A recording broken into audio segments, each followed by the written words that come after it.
Welcome to Hardly Initiated. It is your host, Tyshawn Jackson, in here with my co-host, Ryan Ketchens, and we bring in a special one to you tonight. Tonight, I got Tim Ross backstage here and Mandisa Thomas, and y'all are about to witness a debate between a pastor and an atheist. Let's get it.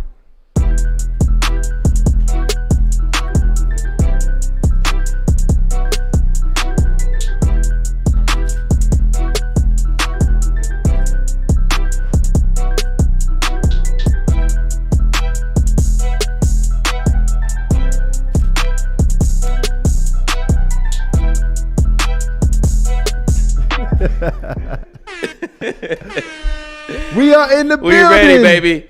And Wednesday night, we here. Let's get it. Fact. So we on day 3. I just love counting the days because we're going live 4 times a week. But before we get too into it, I want to give a special shout out to our sponsor because this episode is sponsored by BetterHelp.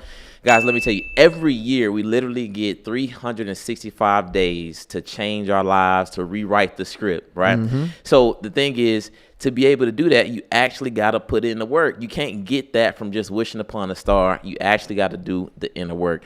And that is where BetterHelp comes in. That is where therapy comes in, guys. And don't be like me, because I was the type of person that's pretty much like, yo, therapy is only for the people that's really screwed up. But guys, it's literally for every single person. So it's for helping you with boundaries. It's for helping you with, increasing your positive inner thoughts. Really everything under the sun, guys. And this is the thing about BetterHelp. They're helping over 5 million people worldwide. It's affordable. It's convenient. You can literally do every single thing from your laptop or your tablet at home.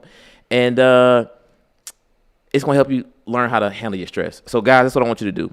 I want you to write your story with BetterHelp. Visit BetterHelp.com/initiate for 10% off your first month. That is BetterHelp, HELP.com/initiate for 10% off your first month. And I think we're getting like low key big now because we got the sponsors every episode now. That's a blessing, yeah, y'all. That's a blessing. While we reading sponsorships, that means some good things are happening for Hardly Initiated. I tell you that much. That's a fact. But I'll tell you this: I'm very excited about the show we bring you guys tonight. You guys know, this past Monday, for the people following us, we brought Lisa Fields on when faith disappoints. An atheist actually came on the initiation hotline that episode, which we will be doing again later this show. So stay tuned. And this, we can call it a continuance because we have Tim Ross, a Christian pastor who's been on the platform many times. I'm talking about, y'all know Tim Ross, featured on TBN, Relevant Magazine, YouVersion, of course, Hardly Initiated, celebrated pastor, speaker, author, and host of The Basement. So if any dwellers in here, drop a dweller in the chat real quick. And today he is here with us on Hardly Initiated for probably the 6th or 7th time. I don't even know who's counting at this point. Oh, yeah, welcome back, Tim Ross. I love y'all. Good to be here with you. Tim, we love you too, man. And Tim, that's why Absolutely. I love Tim, because Tim is the same on camera as he is off camera. No, he really is. Yeah. He really is. And Tim, listen, I look up to you, man. And I got kind of nervous because this was in November when I was on stage. Remember, I was on stage at Sydney Trim's event? Yep. Oh, yeah. I seen Tim. Yeah. I seen Tim in the front. I was like, oh man, Tim is in the front. You made me nervous, Tim. But I was supporting you the whole time, bro. No, man, it's just much love, bro. It's much love, and I'm just very happy to see you back on the platform. And honored to be with y'all. Per usual, we always challenging Tim in some very difficult conversations. Some of the most challenging and fun to watch conversations ever. We get Tim involved on the platform. Have featured Tim Ross here for my real initiates. Type initiate in the chat if you are OG initiate.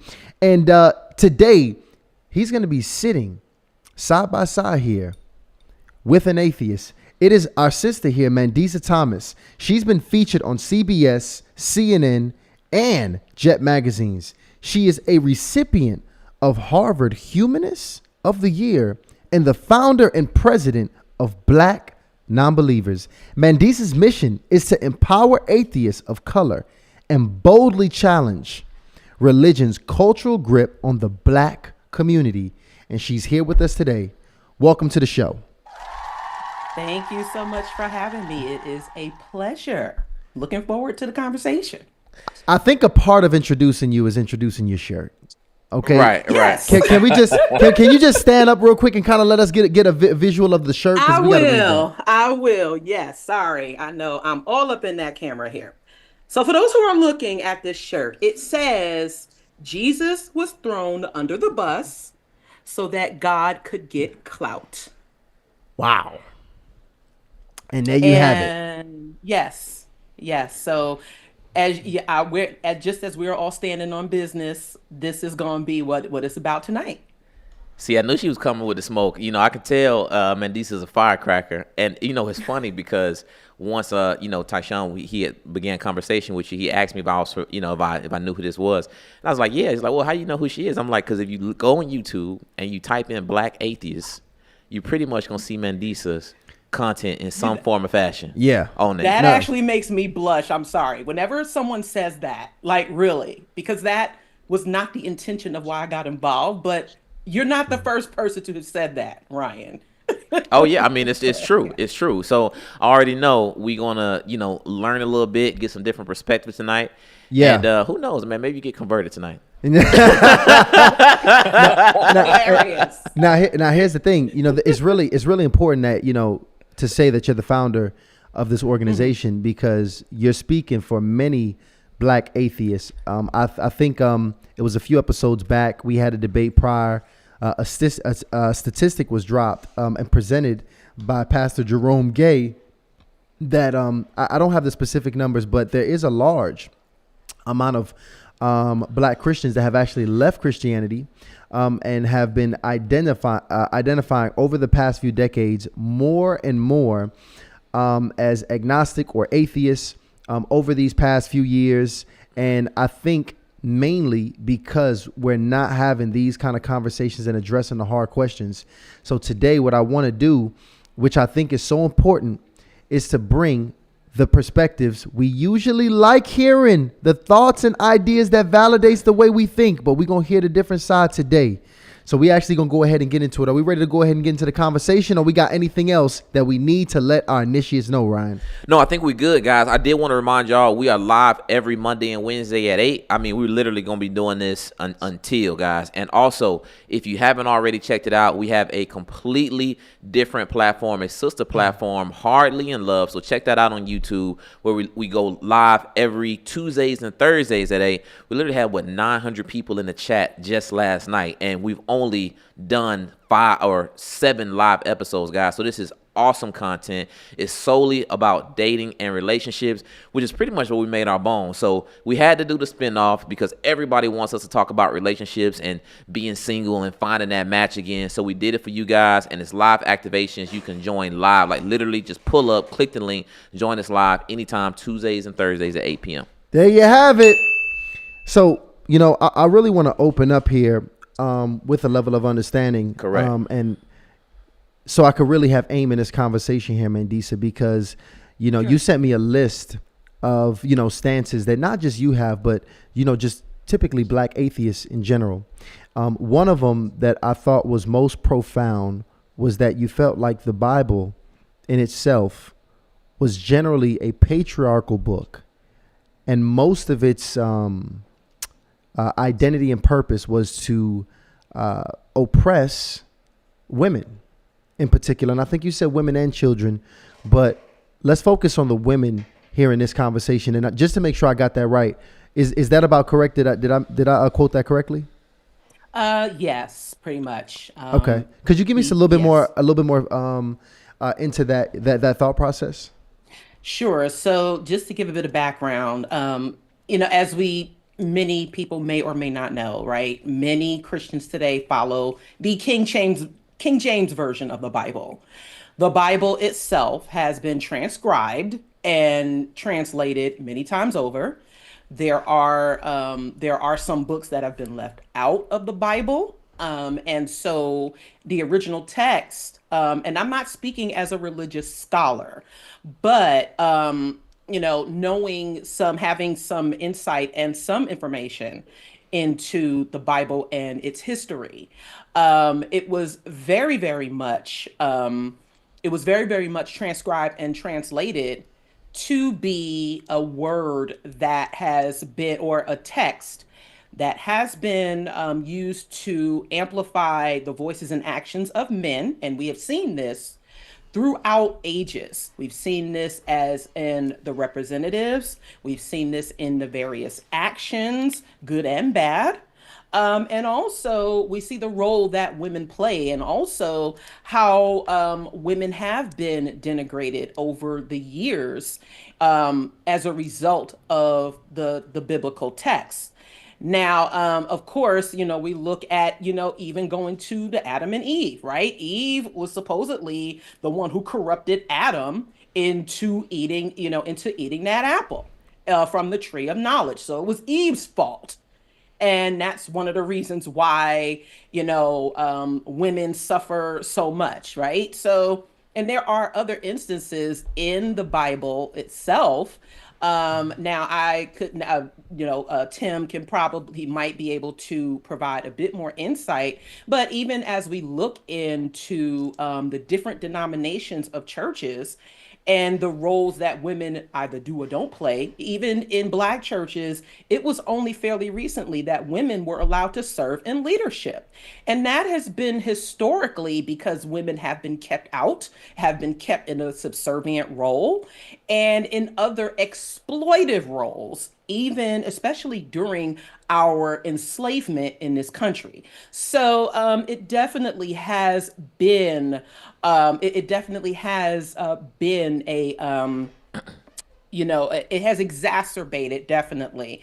It has been an impetus for the shaming and oppression of women. And also children. We hear all the time children should be seen and not heard. I'm not sure where we get that spare the rod, spoil the child. I'm not sure if that's actually a biblical quote, but it definitely lends itself to women not having a voice as much as, and because it has been interpreted so many different ways, but and also again utilized in ways where men hold most, if not all, of the power, and the women mostly are in servitude and have also been bared the brunt of shame and embarrassment, and that has been justified many times in the Bible. So before you respond to that, I did want to drop a poll because I'm just very curious what the chat thinks about that, and I'm gonna drop a poll: does the Bible oppress women? Because that was the question. Does the Bible is the Bible specific, not Christianity? Yeah. Okay, the Bible, not the church. And no, please put yes. That was the question. So definitely put that exact same question, yes or no. But I want to follow up with that because that's a great point, Ryan. Would you agree? Is it all the same to you? Do you feel like both the Bible and Christianity both oppress women, or is there a difference in that statement, Mandisa? The Bible is a text of Christianity. And so for me, they are very inextricable. They are linked. So therefore, if the Bible is the text of Christianity, then yes, that means it is a part of Christianity. Now, some people may disagree with that, but yes, that's the short answer for me. Understood. Tim, this is a really important conversation because again, I think Mandisa is not just necessarily speaking her own ideas. I think she's speaking for all Black atheists because the general consensus is that this is the belief among Black atheists, and not even women that may not necessarily even be atheists, but many women that just in general or people that in general have issues with the Bible. So I want to address this here with you, Tim. What are your thoughts when you hear somebody say that the Bible was created or designed to oppress women? Obviously, I would fundamentally disagree that the Bible was created to oppress women. And I would also like to validate and affirm that the Bible has been used to oppress women. Mandisa is absolutely correct with that and will get no argument from me on that. Western Christianity historically has used the Bible to oppress not only women, but people of color, foreigners, and those that are disenfranchised. And so we have seen that for hundreds of years. The King James text the anglicized text has been used by people who had power to oppress people that didn't have power, or to depower people that had power. I have um, a Tree of Life Bible that I love and that I've been reading from. It is a version of the Bible that's not like some departure from the King James. It's just that it was commissioned by Messianic Jewish believers who have the context to the history, because they are actually from these tribes, these historical tribes of Israel, and they were collaborated with by Gentile believers. And so there is a context and a level of historicity that comes back into the text and the narrative when we have it in context. Anytime we take scripture out of context, it's going to wreck anybody that's listening to it.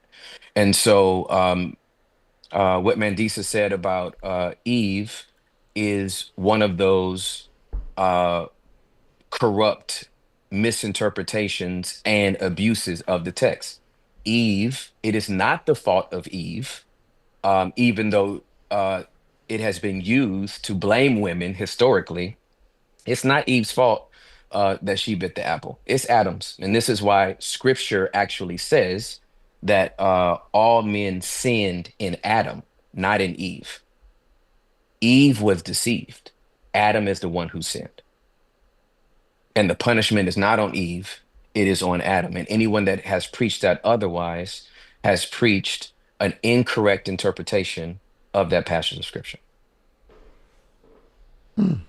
Understood. Understood. And Mandisa, I'm just very curious because I pull up ChatGPT and looked up a little stuff, and it looks like I think about 30 to 35% of women or atheists are women. I was also very curious why that might actually be. And one of the prompts that it provided was that a lot of women are more risk averse, and a lot of women are just more culturally committed to religion. Do you think that just the culture and what other people think prevents women who may have questions or may want to leave Christianity from walking away? Yes, and let me just go back a bit. I don't think I ever said that the Bible was specifically used to oppress or created to oppress women. It has been used for sure. And Gotcha. also, I also want to just clarify that even though I do represent an organization that Black atheists also are not a monolith, so we all don't agree on everything either, right? So, It's and a so great I think that distinction. yes, and Yeah. I think it's important for us as human beings. It's important to make that distinction that we are going to disagree on things even if we share the same lack of belief. Um, yes, even beyond religion, societal norms and stigmas are very, very harsh on women. And there really has been an unfair burden placed on many of us that it's basically we damned if we do and we damned if we don't. In many religious circles, the women are just supposed to be docile, again, serving and, tending to the children, pleasing the husbands, and but without, and then also, I look at, the period of enslavement in this country and how Black women in particular, and not, I wouldn't, all of us have definitely suffered and still are still dealing with trauma from that period in history. But the women in particular, um, there is such a burden, especially on Black women, that we are supposed to be the caregivers to everyone but ourselves. And then also because women are always supposed to be deemed the emotional ones, that many of us, and I just say us because, that is the demographic I represent. Many of us have been deemed as just these emotional beings, and there are a lot of things about, I guess, religion and the church itself, as an institution, that women have been the backbone of the churches and have been supportive. And I think that many of us are just tired, But Mm. so and it is true that there are there's a rise in nuns, right? Religious nuns, even if they don't explicitly identify as atheists per se. It has been a drop in church attendance in recent years. And there have also been folks just leaving because I think they're tired of the hypocrisy in many churches, the many interpretations of the text, the many interpretations of, and also the discrepancy in the outright hypocrisy in what is being said and in what is being done. So that is definitely causing a ripple effect. And especially as we have access to more information, and there has been a push for empowerment for women. And we can look to the suffrage movement back in the 1920s, which did not include Black women. But in recent years, there has definitely been more of a push, but we still deal with those societal stigmas and about what is supposed to be respectable for women. We are supposed to be, and if you are in any way expressive, we deal with the whole angry Black woman thing. I mean, we see these outlets online which talk so much crap, and I'm not sure if we could curse on here yet, but they talk so much crap about especially Black women. We're either too angry or we're not doing enough, or there's just so many barriers that we deal with still, and is some of it can be considered passive aggressive, right? Because we don't have laws now that specifically, even though this current administration is trying to take those back, there are laws, the laws that actually segregate or subjugate us they're not in play anymore. But people don't realize that having these things mentally ingrained in us has taken a huge toll, and we don't So even realize that we're doing it to each other. So I'm Man, sorry, but so yeah, no, no, that no. that's That's fantastic. That's fantastic. I would love to ask a question, Mandisa, because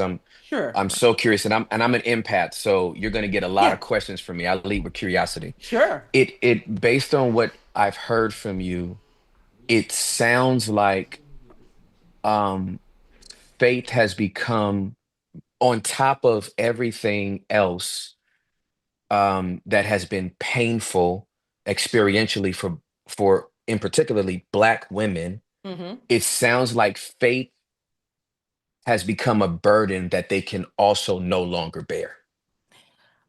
I would say that the slogan of our organization is walking by sight, not faith. And Mm, there are a lot of Black women, and I mean, there are many Black women still. The majority of believers in our community are women. We're definitely not, that's definitely the case. And there are more women who hold faith near and dear. And as a student of history and a history nerd, history buff, um, there were so many Black people who put their trust and faith in their beliefs because there was very little at the time that they could hold on to. And so understanding that history and acknowledging it because of all of the other other institutional factors that were held against us, um, it is understandable why so many Black people and Black women in particular have held on to faith. However, I would contend that it has been used as a crutch for mm, many of us, and that so far too many of us still see it as the only solution that we have. And history has shown that to not be true, or to has shown proven that differently. And also the strength of our communities has shown that differently. But it's a matter of us being able to uplift each other and continue to recognize the power that we have within in order for us to continue to work together to turn around these things that we may not even realize that we are subconsciously carrying. And Okay. so to answer to Ryan, to go back to what Ryan's question was, yes, there is still a huge societal stigma against women when it comes to like the social networks, the perception of what women and black women in particular are supposed to be. And a lot of that is rooted in church culture, religious culture. And See, Mandisa, and just to And just to so, correct, when yes. you say what black women are supposed to be, you mean when pretty much black women are told that they are being too promiscuous or showing Right. too much skin. You're saying that the fact that they are told that comes from religious roots and beliefs, is what you're saying. I wouldn't say that it completely comes from that, but I would say that there are a lot of religious ideals that do inform society, societal norms. And so a religion is not the only thing. But I think in our communities, because the majority of us still are religious, it has been a huge factor. So, yes, I would say that to a large degree, it has been due to the doctrine of religion, Christianity in particular. So quickly, Mandy, and I think Ryan has a question. I want to ask this before we move away from this, because Sure. we talk about this quite a bit on the show, as far as, I mean, the level of sexual exposure that we have on even social media platforms. It can be really borderline classified as soft porn. So reasonably for me, I think some of it is fairly decent, to say that we should not, or we should have a level of decorum on social media and address that. But are you saying that just in general that women should be able to pretty much conduct themselves however they please on social media, and it No. not be addressed is more so what it is? Absolutely no. That is Okay. not that is not what I said.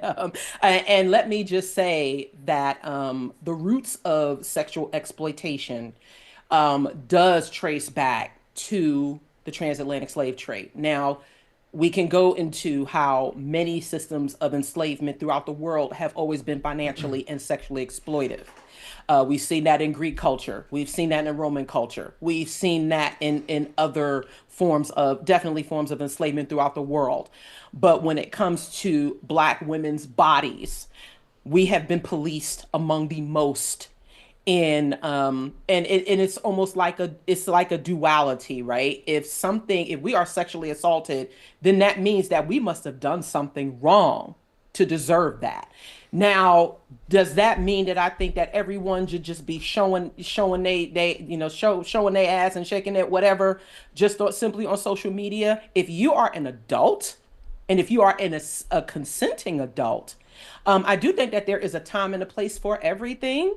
And let me just say for the record, I have nothing against porn. I am very much an advocate for sexual liberation, and informed sexual liberation. I do think that these are conversations and discussions that we should be having in our communities for age appropriate reasons. But also, I think that, and I say this also as like a singer. So I'm very much tapped into like that creative side. I very much am about like artist expression. But there have historically been forms of artist expression that has just been deemed porn or deemed X-rated or deemed deviant, and it's just normal human behavior. So what that means, or what that could look like, and what that could look like for certain, and also there's a community responsibility in that, right? Um, Well, Mandisa, and I don't want to mhm, interrupt you, but I just don't want to leave sure, too far because I know we talked about a few things, but I just sure, want to go back to, finding out why there was this percentage, 30 to 35% of sure. women specifically becoming atheists. And the whole reason I was curious about that, because I'm talking to you, I'm just from my experience, I find women to be more spiritually like in tune and just more spiritually hungry, just more spiritually in tune. I guess that's the best word I can say it. So I was just very curious why a woman in particular would go from believing in something to believing in Again, and nothing, not believing in or God just at all. not believing in God at all. So, and this is my concern, because one of the Sure. reasons it said, because, hey, the reason why more women are not atheists could be because they're just so concerned about what the culture thinks. So my question for you is one, like, what are women going to atheism for? Like, is it to have more control of their life? Do they feel like they have more control? Is it to leave the maybe the rigidity of the requirements and rules of, let's say, Christianity? What is the benefit?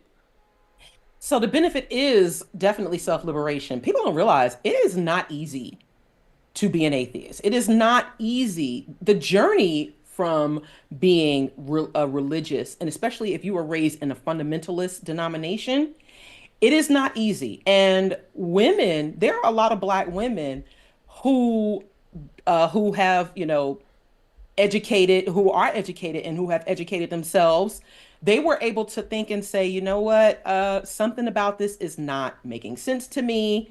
There are women who have been able to look at their what they believe objectively, or their indoctrination objectively, see something from a different perspective, realize that there is something wrong here.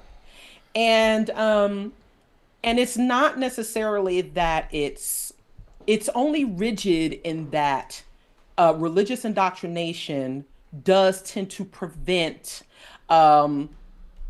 critical thought, and also the ability to define yourself on your terms.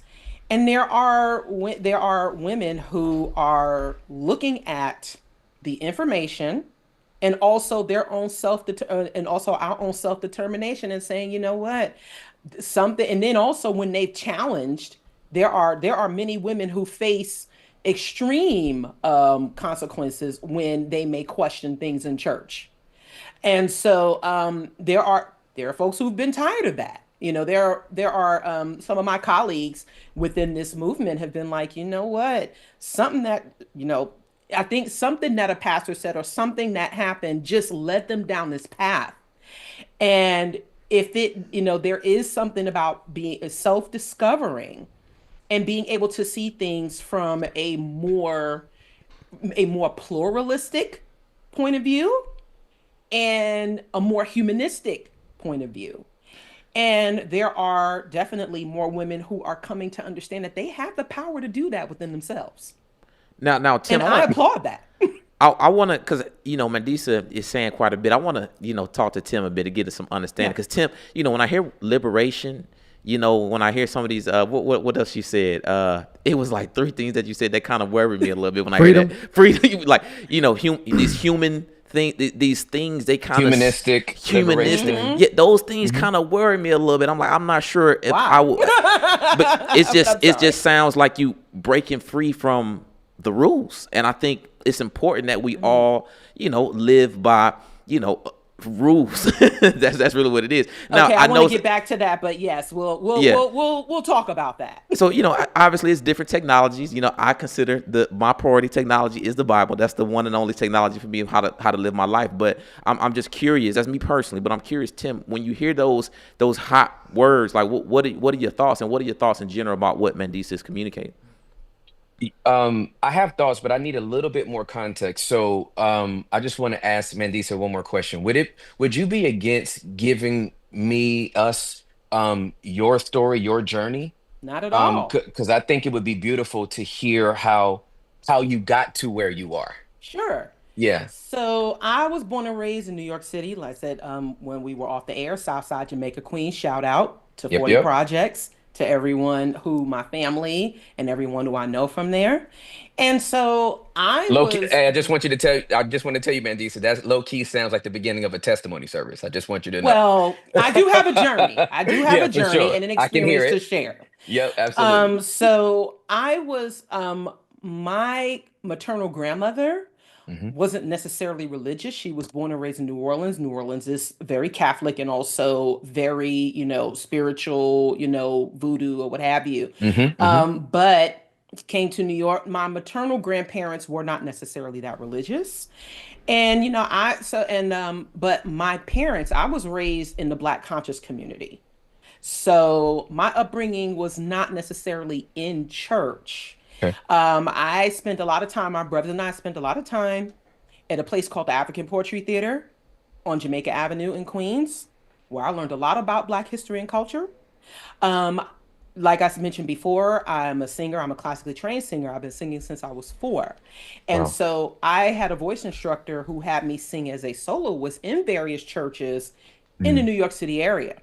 So a lot of my upbringing was very, very diverse, and it was very immersed in Black history and culture and being Afrocentric and my mother was one of the first people in the neighborhood to wear her natural hair. She had a short afro. And she had me wearing braids. I would wear a lot. I was in kids, like Black Power clothing and such. So I knew who Malcolm X was before Dr. King Hmm. and learned about the Black liberation scholars, like Marcus Garvey, the activists. Hmm. So I learned all about. I was very much a student of Black history and culture, and that was what I was raised around, Hmm. and that is where I learned early on about the history of Christianity in our communities and why so many of us are Christian. Learning about the slave trade, learning about how the Bible was used to justify enslavement. Hmm. And so I would say for me, and learning about the resistance of our communities, how we had to fight for our freedom and liberation physically, and so that has always been a part of my that was always a part of my being because I read a lot as a kid as well. Hmm. So I've always loved to learn. My mother would have us watching nature, like a lot of very informational based programming and books and learning. Hmm. And so yes, to know that there was a text that said that women should be this way or they should not be doing this or people should not be doing this, that, and that. I'm like, hold up. According to who? According to, Hmm. well, like, wait a minute. Hmm. And how has that really been beneficial to us? Hmm. And so these are the things that, um, and so I also learned a lot about different mythology and different religions and cultures growing up, Hmm. particularly different African religious cultures and practices and the different gods that many different tribes believe in or Hmm. nations believed in. Hmm. So having that background and knowing that there were different forms of beliefs and that many of us practice that many Black folks still probably don't know what they are, Hmm. which means that there was a lack of information in our communities that was very alarming. And we have to remember that during the period of enslavement, it was illegal for slaves to read and write. Those were rules. Correct. And so when we talk about different rules or laws, there are some on in within history or throughout history that have been used to brutalize and terrorize, and Hmm. that is wrong. So that is definitely the background that I have Got you. I when really it comes appreciate it. to yes. Yeah. The context is just so important, right? Hmm. So to answer your question, Ryan, about the how do I feel based on what Mandisa has said so far, when she talks about liberation, when she talks about freedom, even liberation, liberation of women's bodies, being more humanistic, tapping into that, and um, helping people to understand that they can especially in the black community, there are more options than just Christianity. There are a whole bunch of people out here that are freeing their minds, and not um, taking the default of the faith and the text that was handed to them by their parents or their grandparents. Have I misrepresented anything you've said so far? Nope, Okay. not at all. Hmm. So my I think my first responses to that would be I I do not think God would have it any other way.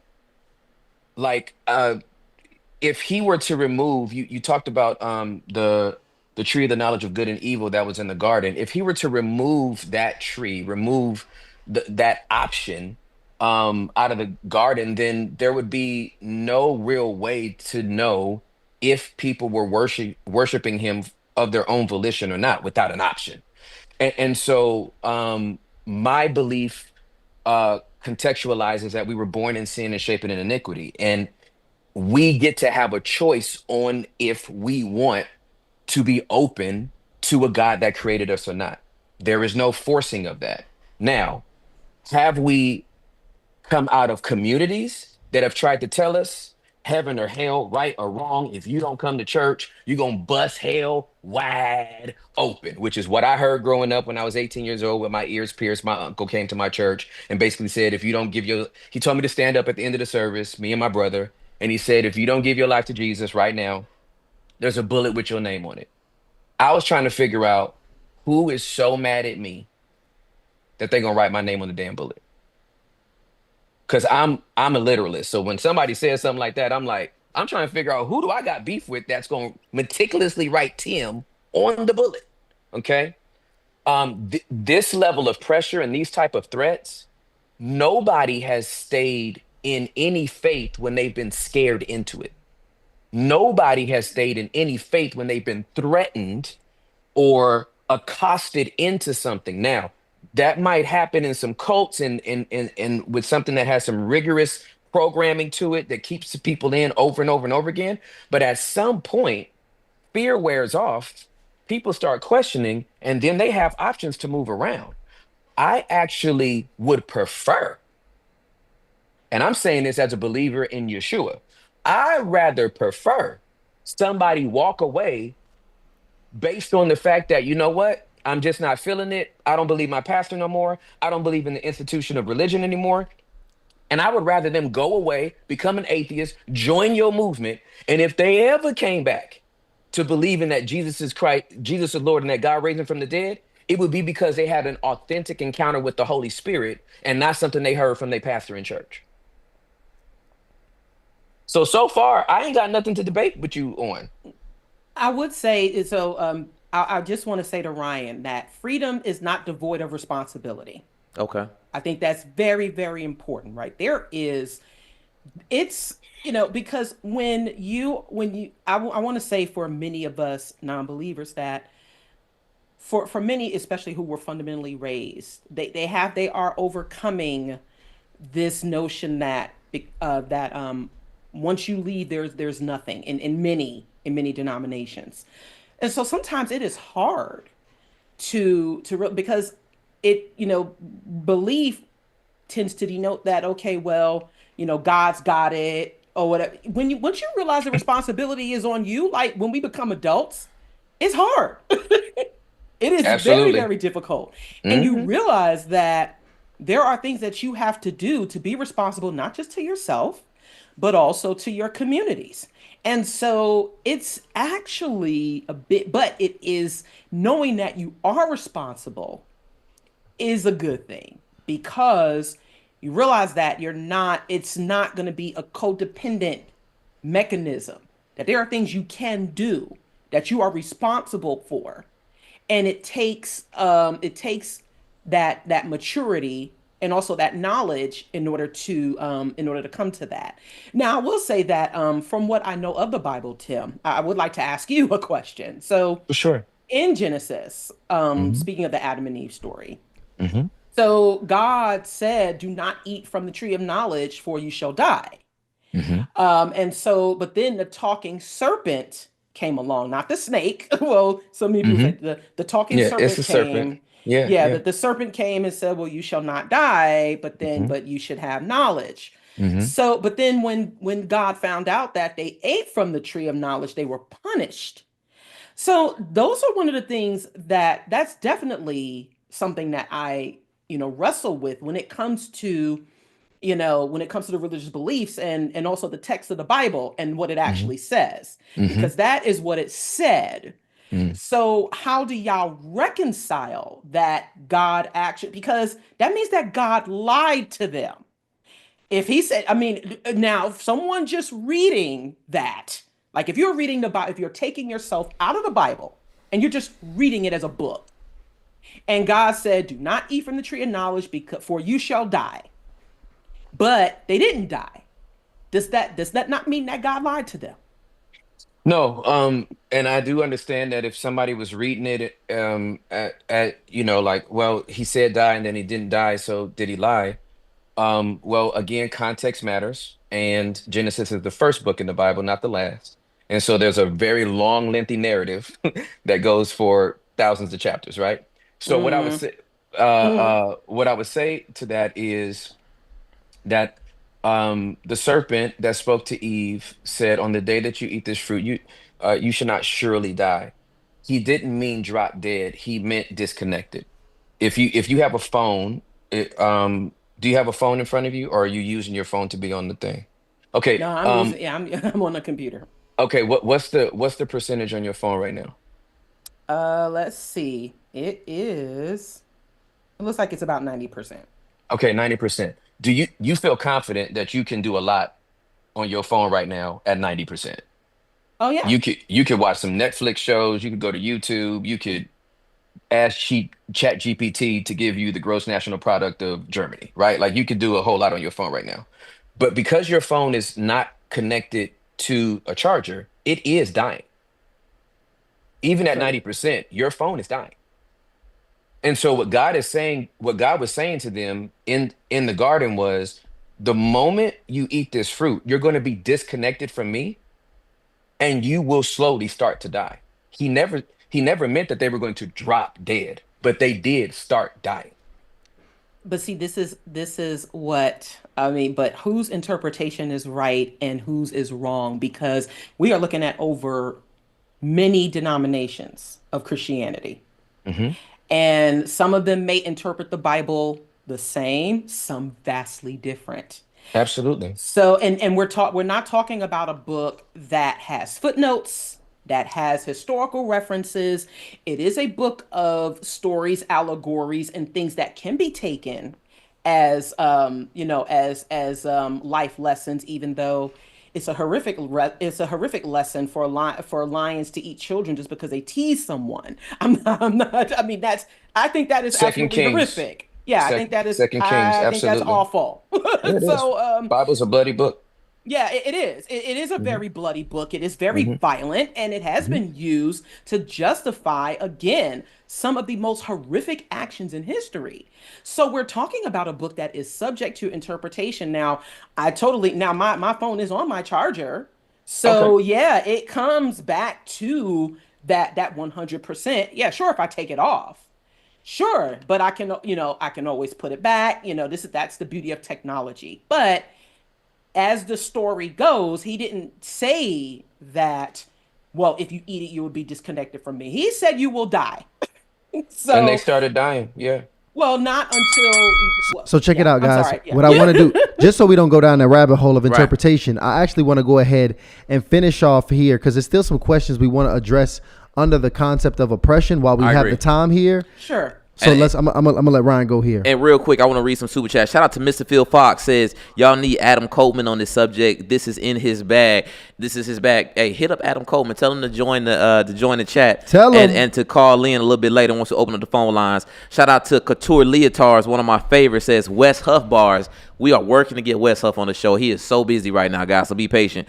She says West Huff says the law was not made to put you into submission or force you live to a certain way or force to live you a certain way.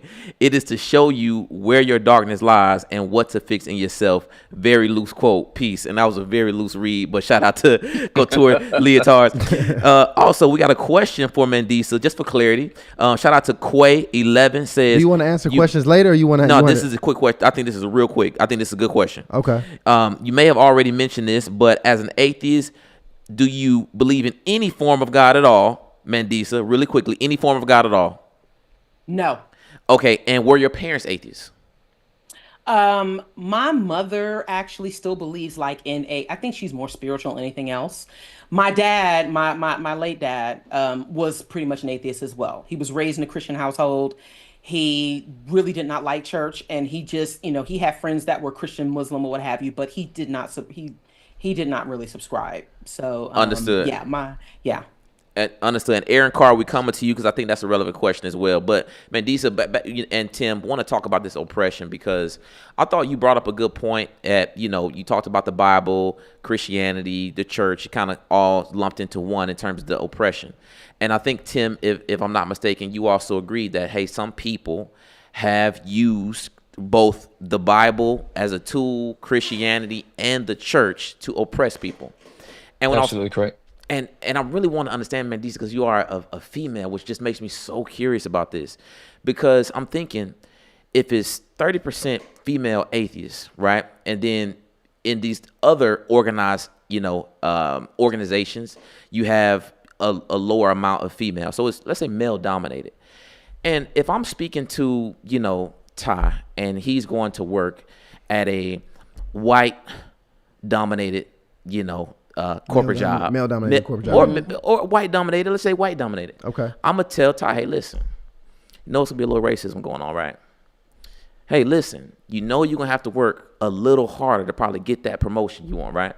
It's certain things that he's going to know and I'm going to know. Certain things I will even communicate to my sister going to work in a male-dominated environment because these things happen anytime is what is it? I can't think of the word. Just a smaller percentage of people is going to minority, a minority, Yeah. right? It's going to be some oppression. So, is it not probable that even if you were to leave, let's say Christianity, to go to this other male-dominated structured, belief system or community, that it'll probably also be some oppression as well going on there? Oh, we deal with a lot of the majority of the larger non-religious community is still largely represented by white men.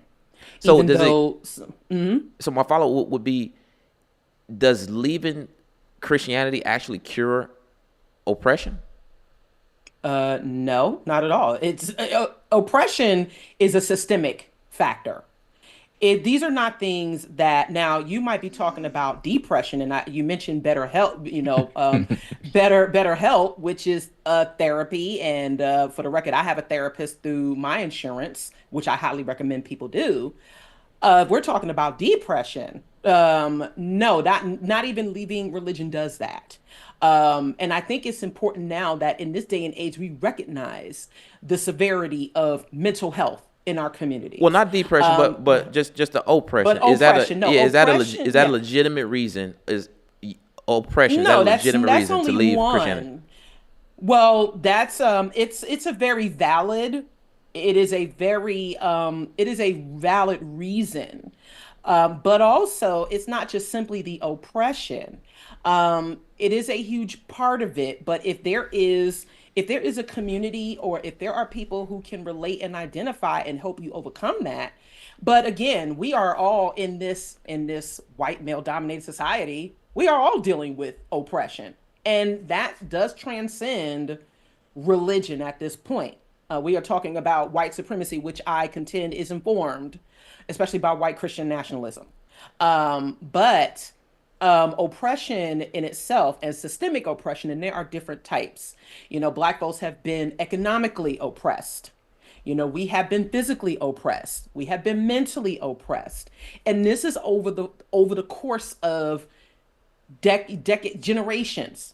And so these things are not just simply dismantled because we simply step out of one community.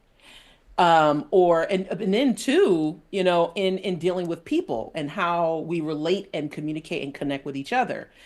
These are things that we can work to dismantle regardless of whether you believe or not. But we must understand, where it comes from, how it has impacted us, and also what we can do about it. So it's nothing is ever simply just a one stop or one step solution. And so I would say that no, that just leaving Christianity itself does not end the oppression, because indoctrination, especially as a, there are a lot of people who leave the church and who leave religion, but they've been indoctrinated with the practices and the customs that they are still, they still may be, they still may be doing things that they did when they were in church. And so it takes a concerted effort to recognize what that is, and try to and try to work on that, as we should do in all of our lives, regardless of who we are, of where we are. So I want to close it out here because but before I actually move on to the next topic, because I think a big part of believing obviously that there's some oppression and patriarchy in the Bible that probably does affect how you understand that families work, because that's a big thing we talk about here as well. The relationship dynamics, our families here on the platform all the time, and for most Christians, we understand that the essentially the man is to be the head, obviously led by Christ, where the woman would, typically submit to the man in the relationship. Now, as an atheist, is that counter to what you believe the relationship, a healthy relationship dynamic should be? I do think that if that, I think that relationship dynamics vary. They can vary from relationship to relationship. And so we are also dealing with the historical factor of many black men having been lynched and killed, and women having to step up in those roles. Oh, okay. Yeah, that was bad So, button. Wrong Yeah. button, Yeah. wrong No, button. I didn't mean You to press good? that. I'm Go sorry. ahead. I'm so sorry. what's the Go right button? No, I'm just kidding. Go No, ahead, no, man. I didn't mean to press any buttons. Actually, I Yeah, just that's hit that fine. on accident. Yeah. We are dealing with the institutional factors of our families being harmed as a result of enslavement, as well as systemic oppression and legal oppression, which does give what is considered that traditional family a bit of a bit of a slant. It varies, and so we also have to remember that in certain lines, especially on the continent, that it was matrilineal in African cultures, meaning that the bloodline went through the women. It didn't necessarily go through the men. And so now, if you're talking about biblical principles, then I guess that would be what you follow. Now, in I think that in our societies now, in our communities, that is, I guess, still seen, that is still deemed to be the case. But I think that there should be some nuance, and also be some destigmatizing of what these roles are and should be, because I don't think there is nothing, I don't think there is anything wrong with a woman who earns more money than their partner. I also think that if there is a certain type of profession that a man or a male identified may want to have, then they should be allowed to have it without being ridiculed even by other men. So again, it lends itself to so many variables and possibilities, I would say. So pretty much essentially, there's not one relationship dynamic, meaning man submit to a woman submit to her man. It varies. Tim, what's Yeah, your thoughts? correct. What's your thoughts on that? With us having more, it seems like of a varying family dynamic versus the biblical family dynamic. Yeah, I agree that once again, if someone doesn't have a biblical context, and I want to say this as a believer in Jesus, we got to stop acting like we can control people that don't want to adhere to the biblical text. Like the church has to get over this fact that if we can't control you and you ain't gonna do what we say, then we'll vote for a president who will pass laws to make you do what you say. Never in the history of ever has any law or legislation changed the heart of man. It's never happened. The Moses came So down do you, from Sinai, with 2 stone tablets, and these niggas was having orgies in front of a golden cow after the biblical narrative just said that God had freed them for over 400 years of slavery. And Moses went away not even for 5 days. And when he came back, they was butt naked having orgies in front of a cow. Now, if law couldn't change hearts then, it can't change hearts now. So for those that believe in the scriptures and believe that Jesus is Lord, then we adhere to a different framework of how the family life should be lived. The only tweak I would say to you, Ty, in terms of and you, it's not that you said it wrong, but I'm a wordsmith, and so words matter to me. Is that I am not the head of my house. Jesus is the head of the house. I am the head of my wife. That's the biblical order, and not in a subservient way, in a co-submission way. Husbands submit, wives submit to your husbands, husbands submit to your wives. That's Ephesians 5. And this is where a lot of these scriptures get twisted because we'll say the first part, but we won't say the second part. The white man also said, slaves obey your masters. But those niggas didn't read 2 verses down where it said, and masters treat your slaves with dignity and respect because they are your brothers in Christ. So if we don't read the whole narrative and we start cherry picking scriptures, we will always get things out of context. But if the Bible is put in context, it is the most beautiful plan for anybody's life that's ever been written in human history. With that said, Mandisa does not believe in God. Right. She don't believe in nobody's God. She don't believe in Adonai. She don't believe in the Satanists. She don't believe in nobody's God. If you take her back all the way to Africa, and show her all the gods in every country in Africa, she don't believe in none of them either. And so, what is the recourse of us as brothers in Christ? To love our sister as our neighbor, as ourselves. And Mandisa can't stop us from praying for her to have a relationship with Jesus. I'll get off this damn call right now and bombard heaven for Mandisa's soul. But I ain't got to win an argument on hardly initiated. I want to hear her, understand her, allow us to raise the questions that possibly would make her think. And I am not closed-minded. I've been following Jesus for 29 years. I've been waiting for somebody. Not I can't say I've been waiting, but I'm open to being knocked off. The experience that I had with Yeshua when the Holy Spirit brought me to him on January 14th of 1996. I am not opposed to being knocked off of that. But 29 years in, it hasn't happened yet. And listen, I ain't been knocked off yet either, Tim. I don't plan on it. We standing strong. But Mandisa, I'm very curious because, I'm hearing some of these things from you, and it's because I could just imagine there's many reasons why people would leave organized religion, And we spoke to a gentleman just a couple of nights ago, and his main reason was, hey, I was reading the Bible and there was some things that I didn't think added up, so I had a hard time making sense of it. So I can understand that, and I'm not a theologian, so it's certain things that I probably wouldn't be able to explain. But so I'm trying to, level with you and understand the other reasons why somebody might have left, Sure. And so I know oppression is one of them. Okay, I get that. And would you consider like the gender role and the gender dynamic, is that also one of the reasons? Is that something that maybe you were dissatisfied with, or people in general that become atheists don't like, so they decide to, so they don't like that, so they decide to become atheists?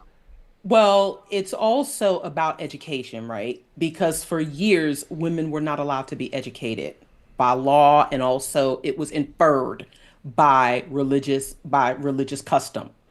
And so, when it comes to it also, like I said before, I was raised learning about different religions and different forms of different world mythology, right? I read Greek mythology. I read Norse mythology. I read African mythology. So and also, again, being a student of history. So there is a term, the more you know, the less you have to believe. The more you learn, the less you have to believe. And knowledge tends to be an enemy of belief because there are a lot of, and I'm sure Tim, you can attest to this. There might be many pastors who discourage and there have been many denominations who discourage their Absolutely. parishioners from Absolutely. reading other books, Absolutely correct. and that and then for our community Hmm. to have these historically black colleges and universities that were institutions for higher learning. We do pride ourselves on our education and our ability to move upwards for, and learning new information. But when it comes to religious belief, that fear, you talked about how fear may not necessarily be sustainable. And I do tend to agree with that, but it can also be paralyzing. There are many people who stay within their churches because they are afraid of what may happen if people find out that they don't believe anymore, if they're questioning. So yes, there are, when it comes to gender roles, especially as it pertains to education for women, that is definitely a problem for a lot of us. And so that's probably another factor there. But I would say for myself, it was the fact that I did have this education and information, and it wasn't like at our disposal like we have now. My mother took us to the library. She took us to all these different cultural programs. We were going to learn it. And I was going to learn it. Just the elders in the Black Conscious Center that I went to did not raise me to be subservient. They didn't raise me to be silent. They raised me to be strong and outspoken, even if other people didn't like it. So yes, that I would say that's definitely a deterrent for a lot of women, especially as they become more empowered through education and having more information. I do want to speak to the fact that there are a lot of pastors that really low key have cult like behavior, in that it is a us for and no more mentality. I'm the only one preaching the truth. Don't be listening to these. Forget. Don't go learn about other religions or other worldviews. Don't even listen to the other pastor down the street.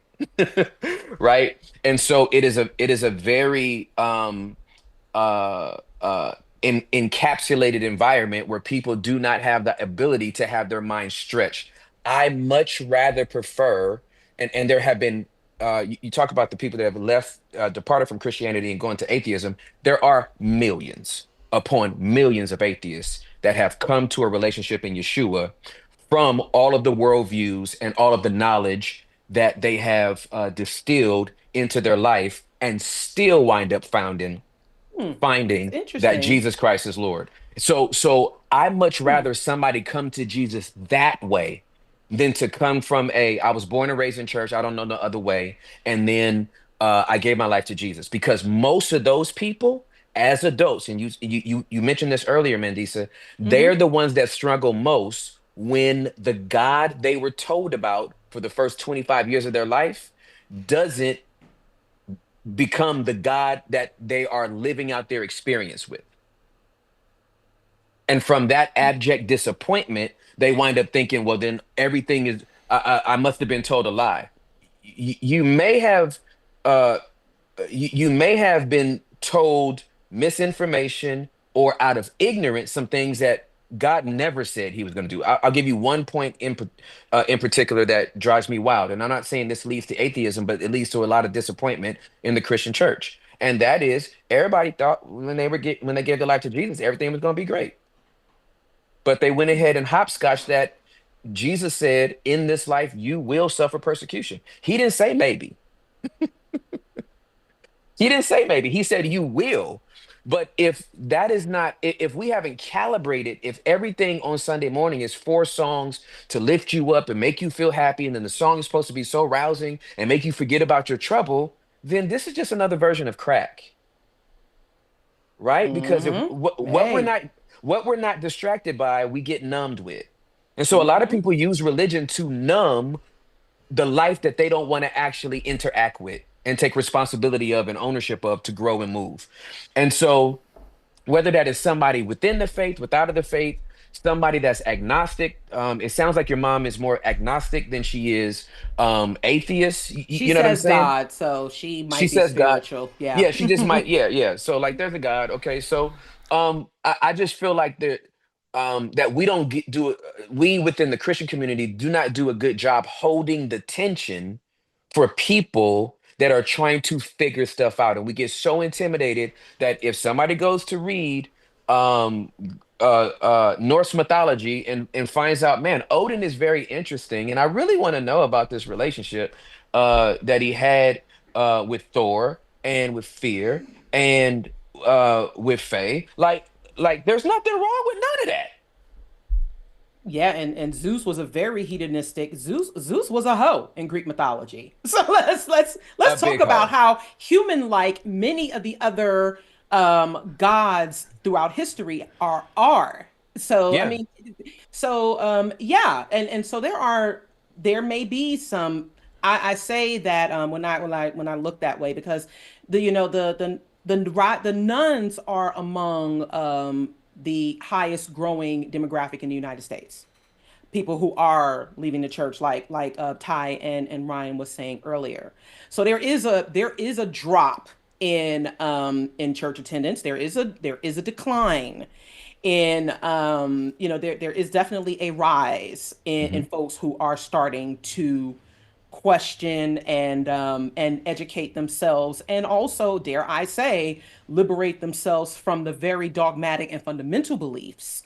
I don't contend that every Christian didn't, was just raised fundamentally like just with blind faith, because I know that to not be true. Hmm. But I would say that yeah, there are many more people now who are coming to a better understanding. And the thing is to make a better informed decision. I agree. So check it I out, agree. y'all. We're going to go ahead and we dropped the link, by the way, for the hotline. We're going to go ahead and open up the hotlines for tonight so people can come backstage here and ask questions. I want just questions for tonight. Um, uh, you already know how this brief and brilliant, y'all. Name, age, and question for the panel that we have here tonight. And while we got people coming, moderators, go ahead, drop the links. We got it in there. Drop the links Yeah. of the chat in the chat here. Drop the links. I got a pin to the top. Shout out to practice. Shout out to Practitioner Her for sending over the super chat, and she actually joined us yesterday evening on the single shout out for Hardly in Love. So guys, please make sure you check out Hardly in Love. I've been getting a bunch of emails saying, "Hey, I'm searching Hardly in Love on Hardly Initiated. I can't find a video." That's because it's an entirely different YouTube channel titled Hardly in Love. So it's the Hardly in Love YouTube channel. You can find everything you need to know there. So go subscribe to that. Shout out to Amputee Victory for sending over a super chat, and shout out again for sending over another super chat, and I'm gonna read this one. Groups of people have different views. It seems that the only religious try to convince us because they are convinced. Life has been this way before we existed. Different views and different lives. Shout out to Aaron Carr, who says, we recognize that all atheists are not the same. So what is your understanding and of how and why we are here as human beings? So Mandisa, very quickly answer that just really, really quickly while we get ready to bring up a person from the hotline.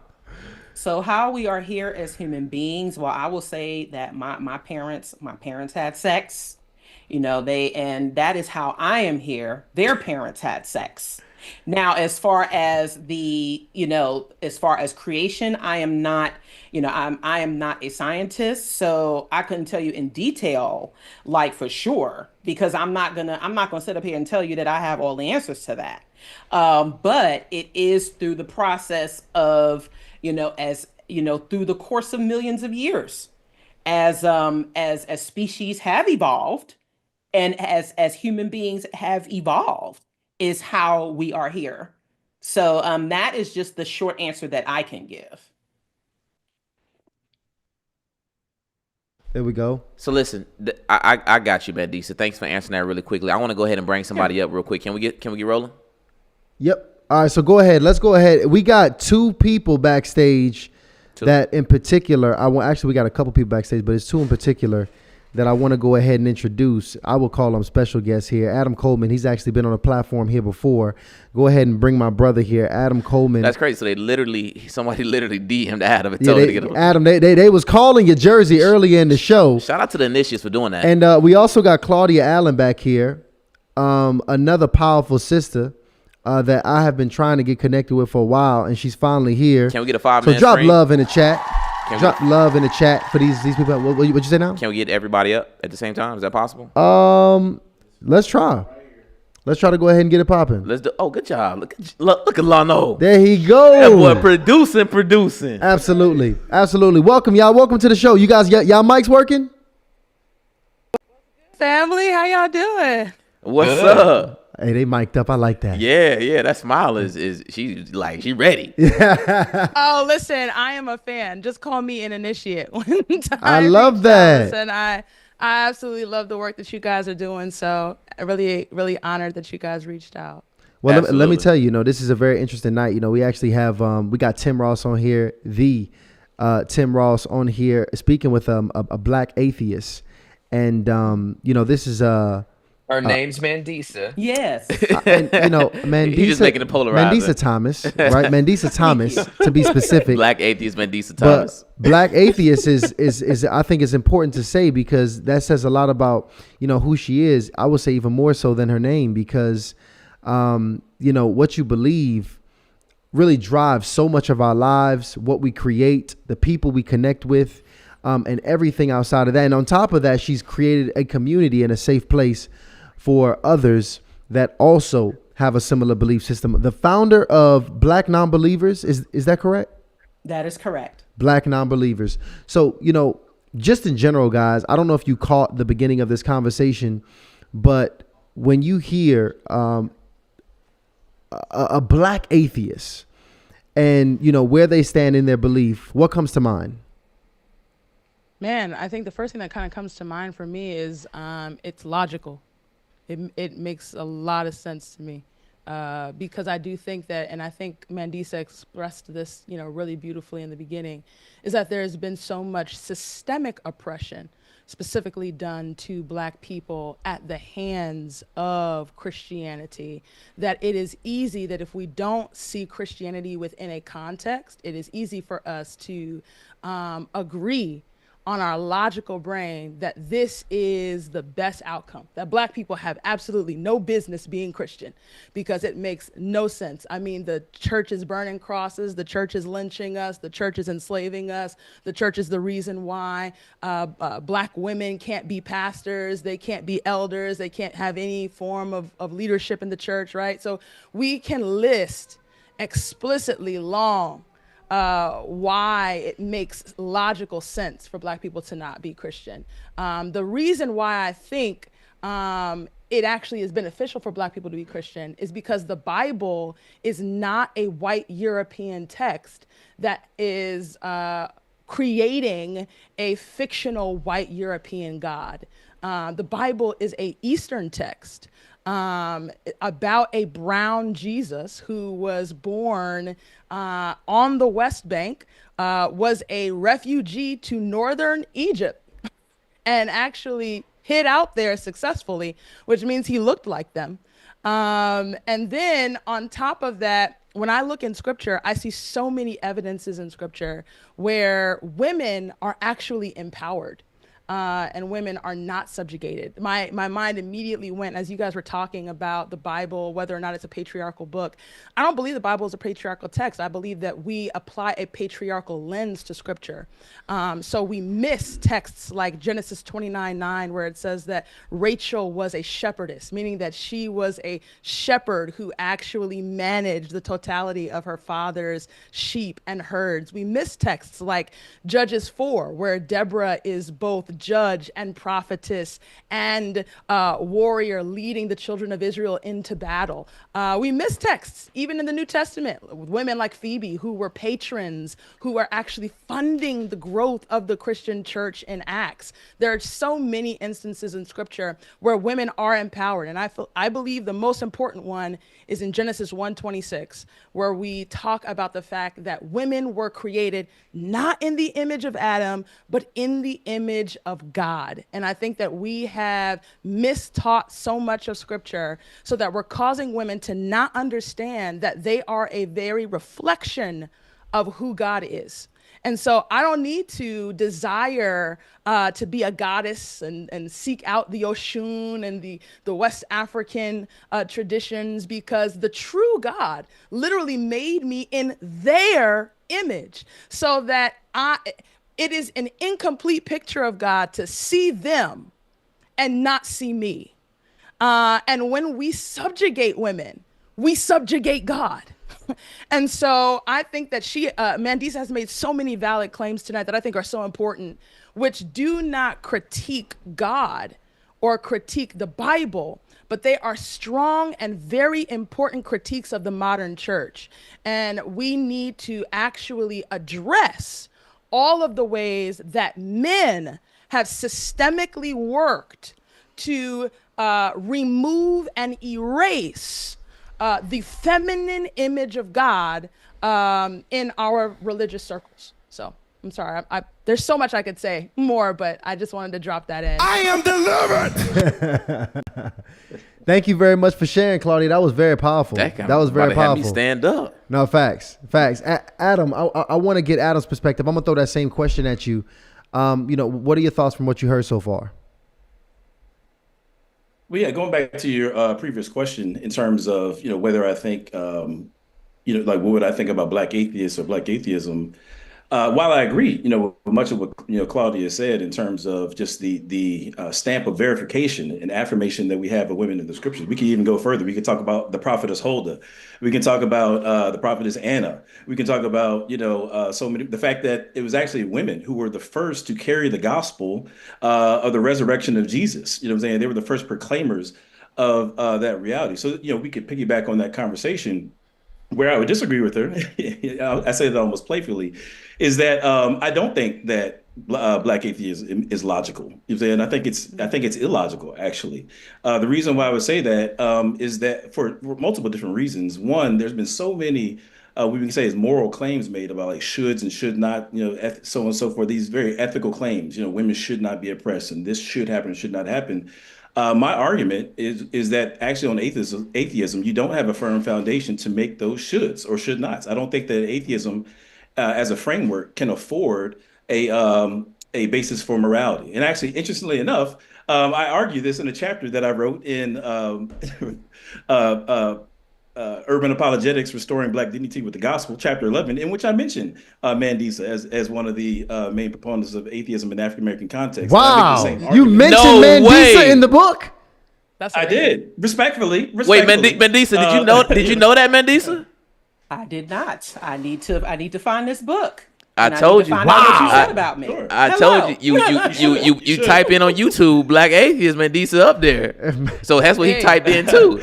Absolutely. So I'll say briefly, I did mention you respectfully, but in response to many claims such as you've made tonight, the things that I shared in that chapter is that atheism cannot afford a sound foundation for morality. I would argue that. I would also argue that reality itself, in terms of why anything exists at all, I don't think that atheism, from a philosophical basis, can provide a good answer to that. And so when it comes to questions about what should or shouldn't happen to conscious beings, my argument is that atheism can't give us a framework that justifies where there are conscious beings in existence in the first place. So it doesn't even get off the ground in terms of make some of the ethical claims that you've made. Also, some of the things you said were just flat out false. And I don't want to, double up on what Claudia has said.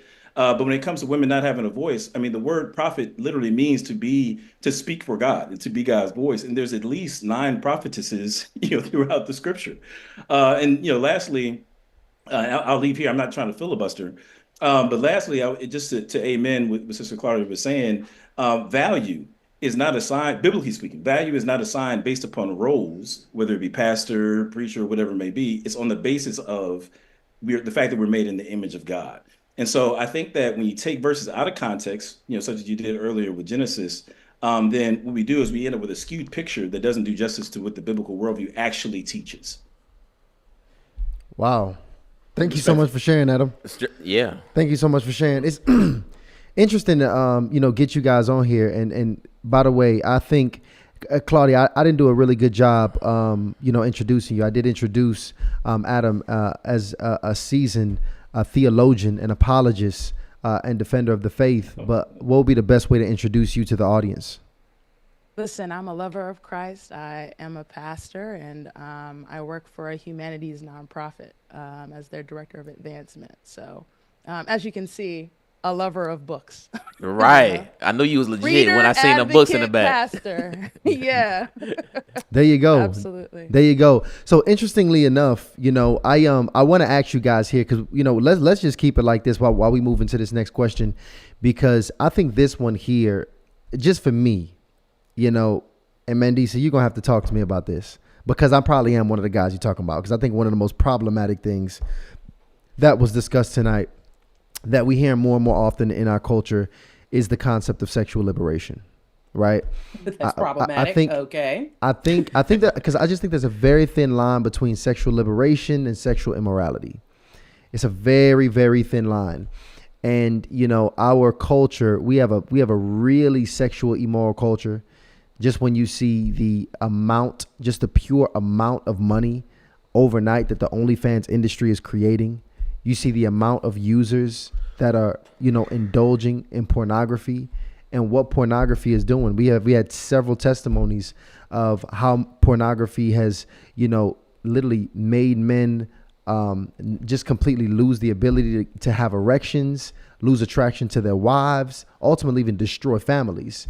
There's a ton of evidence around these things. And obviously pornography is just a small aspect, around what's happening in the culture and the community right now of sexual, immorality. But when you say sexual liberation, just so I can even have a healthy definition of what that means to you, and I'm not coming to assumptions, what does sexual liberation mean to yourself?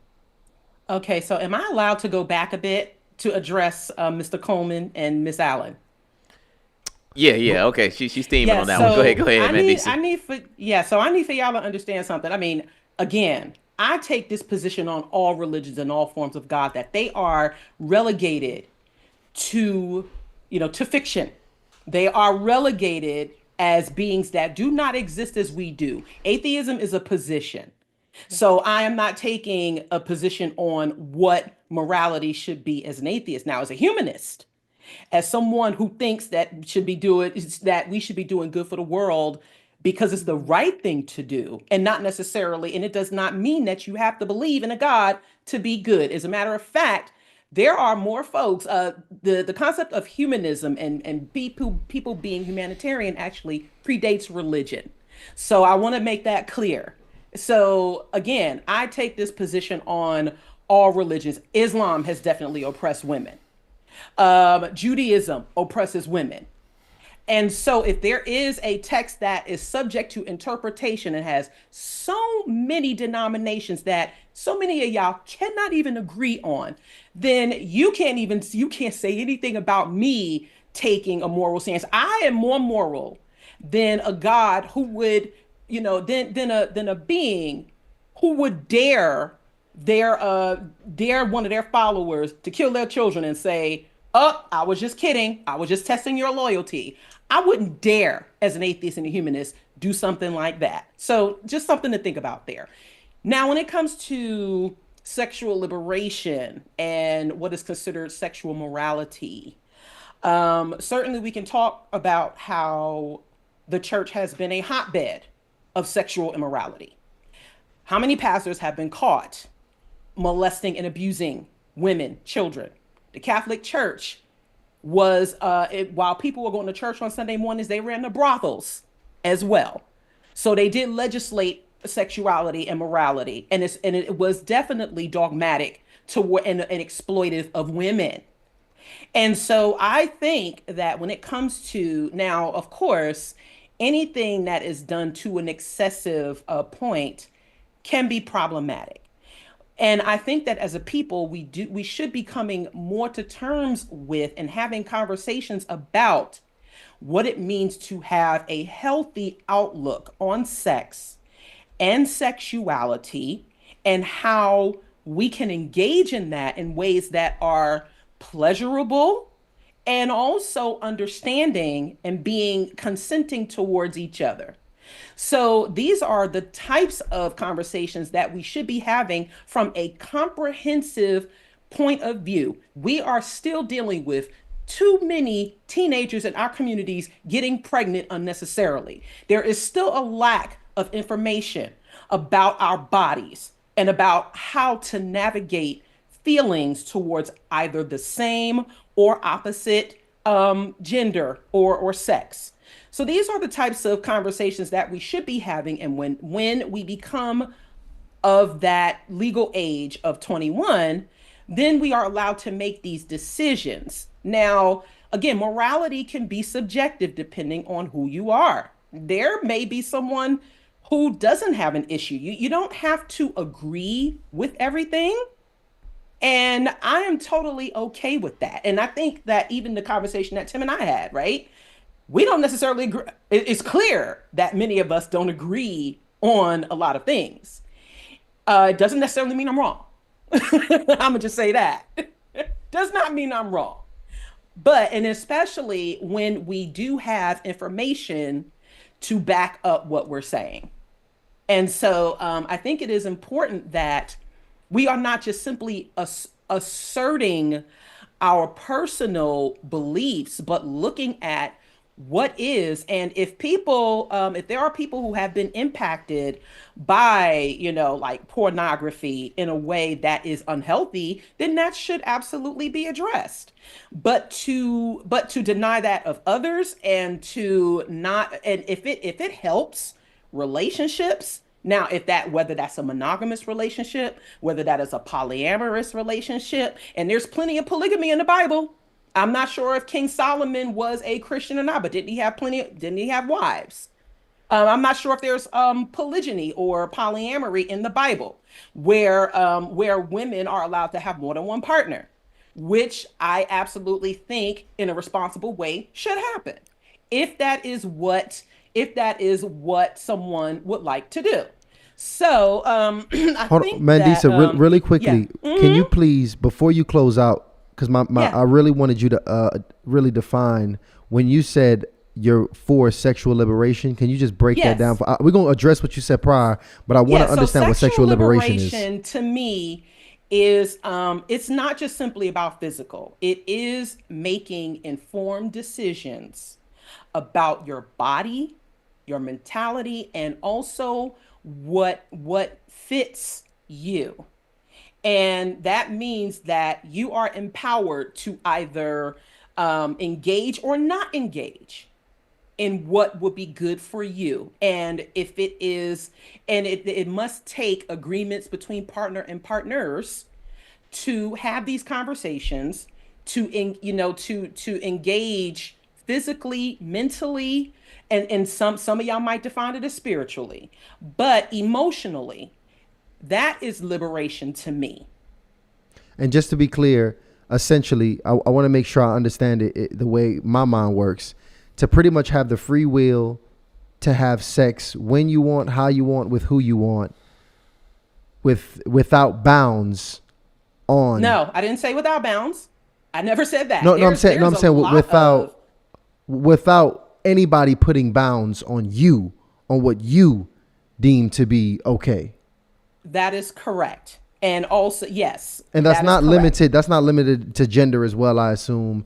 It's Correct. okay. Okay, got it. Yes. Understood. No. I 100% understand, and I think we got your point for the most part. And Yeah. obviously that is counter. We Obviously respond- that's counter to what we understand biblically, to be true and correct. I haven't heard Tim in a while. Tim, what's your thoughts on sexual liberation? Once again, I'm coming from the position of a believer, right? And so, um, I believe that my body belongs and is a temple of the Holy Spirit. I have been purchased with a price. My body does not belong to myself. Therefore, I am not free uh, to express myself sexually, whether I have a desire to or not, because I am submitted to the Holy Spirit in that regard and live my life for Jesus and based on his teachings. Um, I am a survivor of sexual abuse. and I am a recovering, I won't say recovered past tense porn addict, because pornography is how I medicated the pain of the abuse that I received from the teenager that lived across the street from me, the male teenager that lived across the street from me. Um, I don't find anything uh, about pornography um, that is helpful for a couple, for intimacy, um, for sex education. I think it's the wrong place to learn about sex and sexuality. I don't see anything about pornography that would be beneficial to a person and or persons that are engaging in sexual activity, whether they are believers or unbelievers. Um, all I've ever seen with pornography, and Mandisa, if you have data that concludes something differently, I have never heard of an instance where pornography was beneficial to a person and or persons, either individually or as a couple, that long term have been helpful. The exposure to pornography rewires the brain and desensitizes a person's humanity. And so those are my initial thoughts And just to be what she said just to be about sex clear, and Tim, sexuality. I Yeah. want to be clear about that too, because Mandisa, I think you're regarding just the porn. Before we get to my sister Claudia and Adam, you did say that there were benefits. You were pretty much pro pornography, correct? Mandisa, can you hear me? I'm sorry. Yes. Now I think that of course I'm doing research here. Now I do think that, sexual assault, and I'm a sexual assault survivor. I will say that as well. That's why I said comprehensive sex education. Pornography may be a part of that, but there's definitely an educational component to learning about sex, sexuality, and how we engage as human beings. And then, like I said, anything in excess can absolutely be problematic. So, but yes, I do think that for I don't think that like banning porn is going to help anybody. Now, if someone decides that they don't want to watch porn, especially if they are of a consenting age, then that's fine. We certainly, as human beings, have the opportunity to do that, but I do think though that I don't think that it's all. I think in a lot of instances it can help relationships, because again, so many of us are taught that, or we've been conditioned to think that it should just be man and woman, and it's certain types of positions, certain types of sex are that's what's supposed to be normal. And I don't think that is the case. I do think that in some instances, and remember, like if you even look at the adult film industry, it is and can be one of the safest, because they are helping to provide people with assistance with that repression that can be informed by religious beliefs. So that is probably a whole other So topic so here. just so just to It is, confirm, but pretty much. Yeah. Todd, just let me say this in Go ahead. terms of the porn industry being the safest. If the porn industry was the safest, they wouldn't have to routinely check their actors and actresses every 60, Yeah, well, that's every 30 protocol. to. I mean, Yeah, I that's understand a that responsible thing to do. it is a responsible Yeah. thing to do, but it also lets you know that it's not safe, or else you wouldn't have to check Nah, that I many would times. disagree with that, but Okay. that is because they are having sex, and porn is not just simply about STIs. It's also about our bodies as women. There are other things about our bodies that we don't necessarily contract simply through sexual intercourse. So it's all, I mean, we can have, now I'm not an expert, but these are the types of conversations that we should be having in our I agree. community, I agree. unapologetically and Absolutely. unabashedly. So I yes. agree. So I think the word safety is a big issue for me. It's not, and you're right, it's not just STIs, but the majority of the women in the porn industry are unsafe. And this is why the suicide rate amongst female porn stars is so high every single year. The depression rate, the alcoholism and the drug rates are through the roof amongst Now you asked for women data of and backup. Where's your backup on that? well, you are pulling up research. You should be able No, if no, no, you no, can go. no. You made the claim. You made the claim, sir. hold on. I You made the claim. You need to Check provide this it. out. One quick second, because I want to make sure I understand your position. Because pretty much you're saying pornography in moderation is healthy or can be healthy. Yes, yes, that is. That is your position. That is my Okay, position. as long as pornography is not excessive, it is healthy.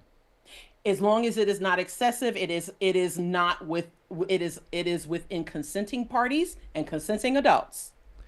Because if there are children who are involved, and I'm not saying that the industry has not been guilty of that, but if as long as it is within consenting parties and consenting beings, then yes, it absolutely can be healthy. Now you know So- some oppression is going down You know, in the porn industry. it's interesting because we actually just had Pastor Danny coming here, Daniel McCord, who's actually has an incredible testimony where she was in the porn industry, which is an incredible episode. Everybody go check that out. She gave a testimony of being in the porn industry, which is, I mean, her story and the detail of her experience in the porn industry was really, it's detailed and quite tragic. But what I would say is, before I give any more feedback, I do want to hear the thoughts, because really this all stemmed from us talking about sexual liberation. And obviously pornography was just a leg under the conversation of sexual liberation and whether or not that is right or wrong. And I want to go ahead and get the Adam and Claudia on this one. But what you got, I Ryan? know.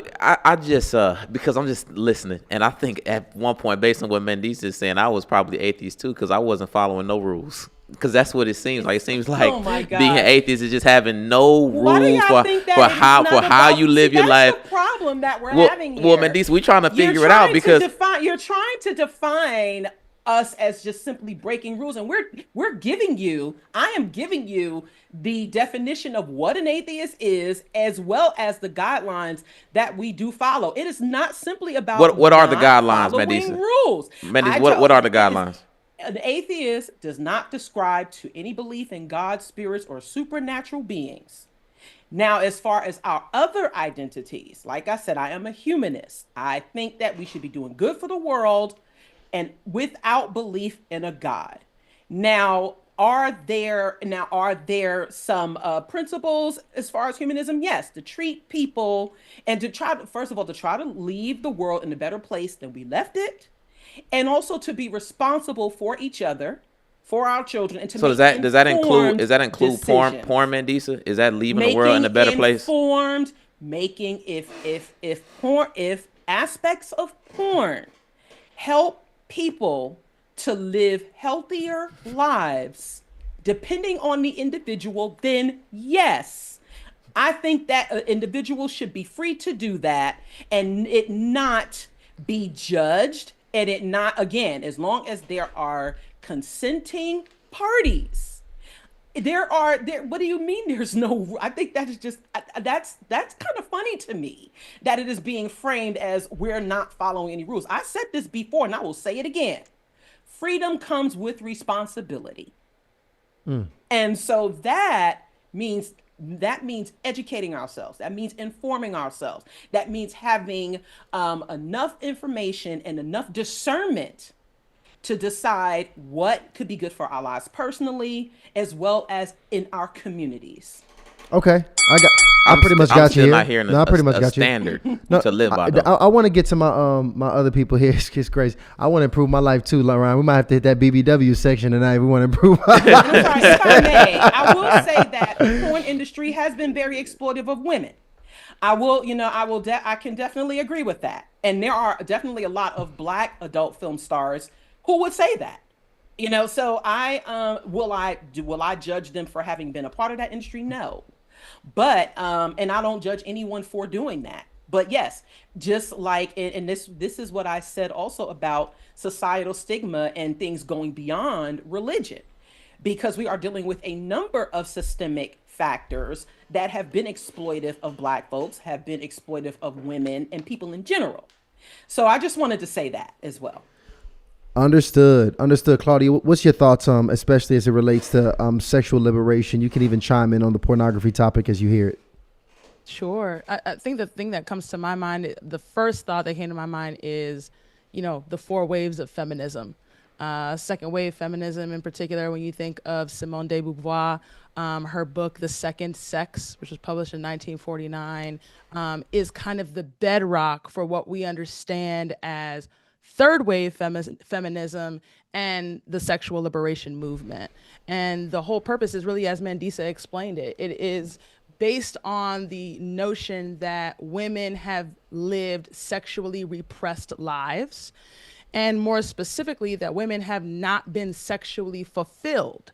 And so they are in marriages and they are in sexual relationships where their sexual pleasure is not prioritized. And so they are constantly in situations where they are, as my mom used to say, you just a receptacle. And it's almost as though what you desire in the sexual act does not matter. And if anything, it was taboo for women to even express that they enjoy sex, or that this is what I like to have happen to me during sex. And so the whole purpose of the sexual liberation movement was to really free women mentally first and allow them to understand that it is important and safe for you to express, one, a desire for sex, an enjoyment for sex, and to explicitly declare what you want to have happen to you and not happen to you during sex. And that particularly expanded during third wave feminism, which happened during the mid to late 90s, where women then began to kind of explore some of these other elements. So we're talking, OnlyFans, porn, and sex work. In other words. And so women by choice have gone into sex work careers because they felt in their minds, hey, I would enjoy this. I want to take control of my sexuality and take control of my experience during the sexual act. And I think where that is just, as we've been talking, like that's the humanist theoretical that we need to put out there. And I agree with Mandisa on that. I agree with that social theory. Where I distance myself as a pastor and a Christian believer is I do lean towards Tim, that if you are a believer in Jesus Christ, that means that you have chosen to be his disciple. And when you choose to be a disciple of Jesus Christ, you are choosing to subject yourself to a certain kind of lifestyle and code that is countercultural. And so because of that, it is culturally accepted for women to express themselves in this way. And I want to be frank, not every woman is being raped. Not every woman is unsafe. Not every woman is not desiring this. There are a lot of women who genuinely enjoy and choose this as their lifestyle, and we do not want to erase their experiences, their perspectives. However, I do agree with Tim. There are so many women who have come forward after years and years of doing this kind of work where they are really addicted to a variety of drugs and alcohol.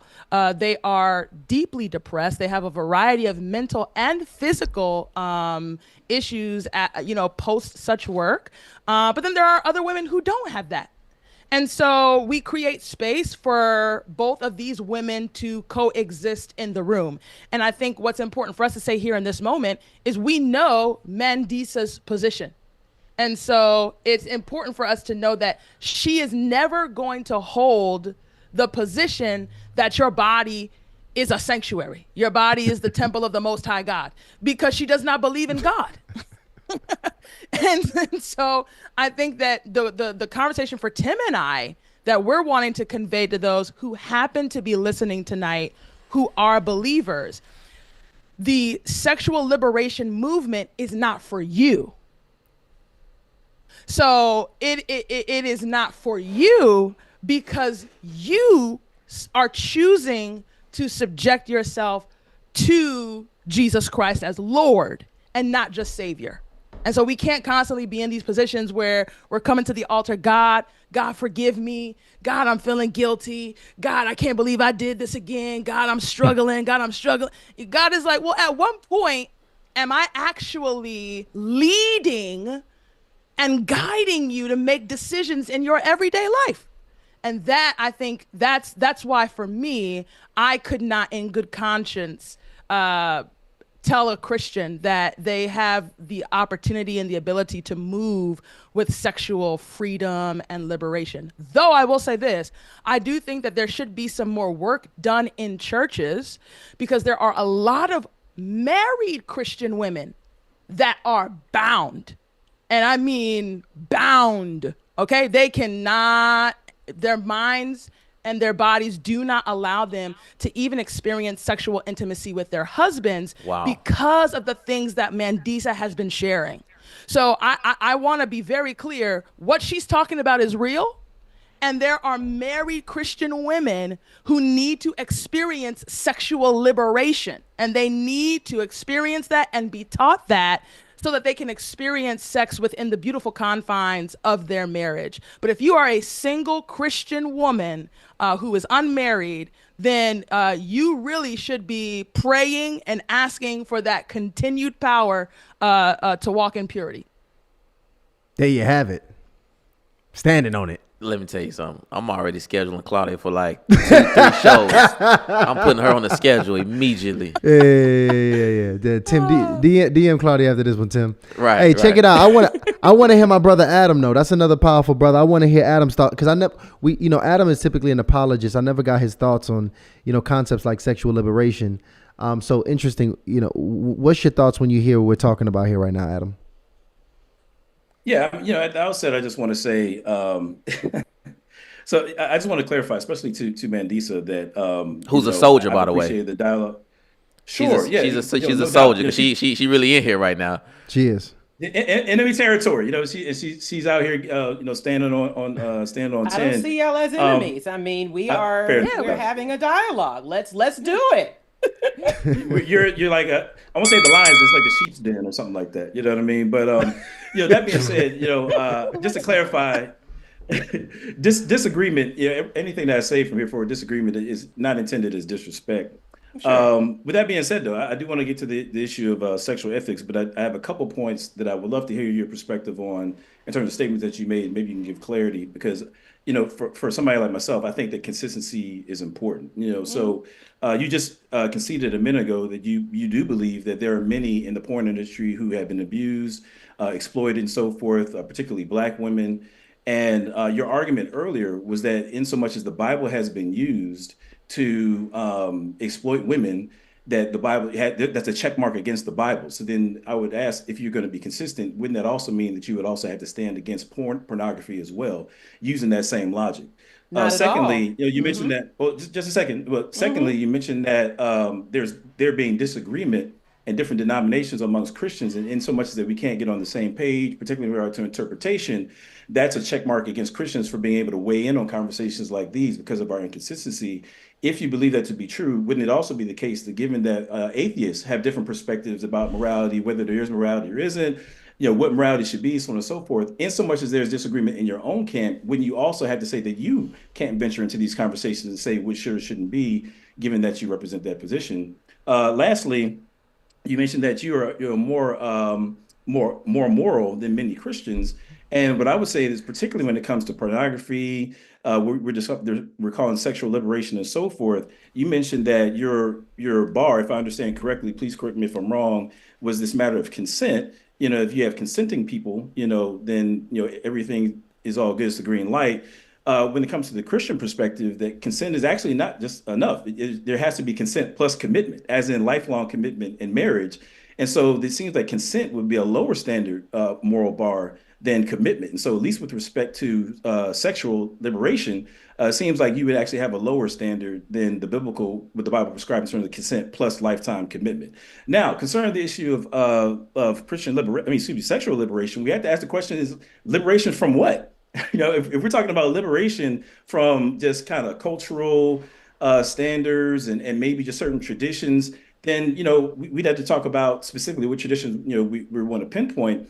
I would say that when it comes to liberation, what we don't want to do is liberate from what God prescribes for humanity. In the same way that I believe that morality is just like gravity is a physical law. I would argue that there are moral laws as well. And in the same way that if you get rid of gravity and find yourself unanchored, untethered to this globe, you're going to end up dead because you'll be floating off into space, suffocating. Likewise, if you untether, morally speaking, from reality, ultimately God being the ultimate reality, then that's harmful.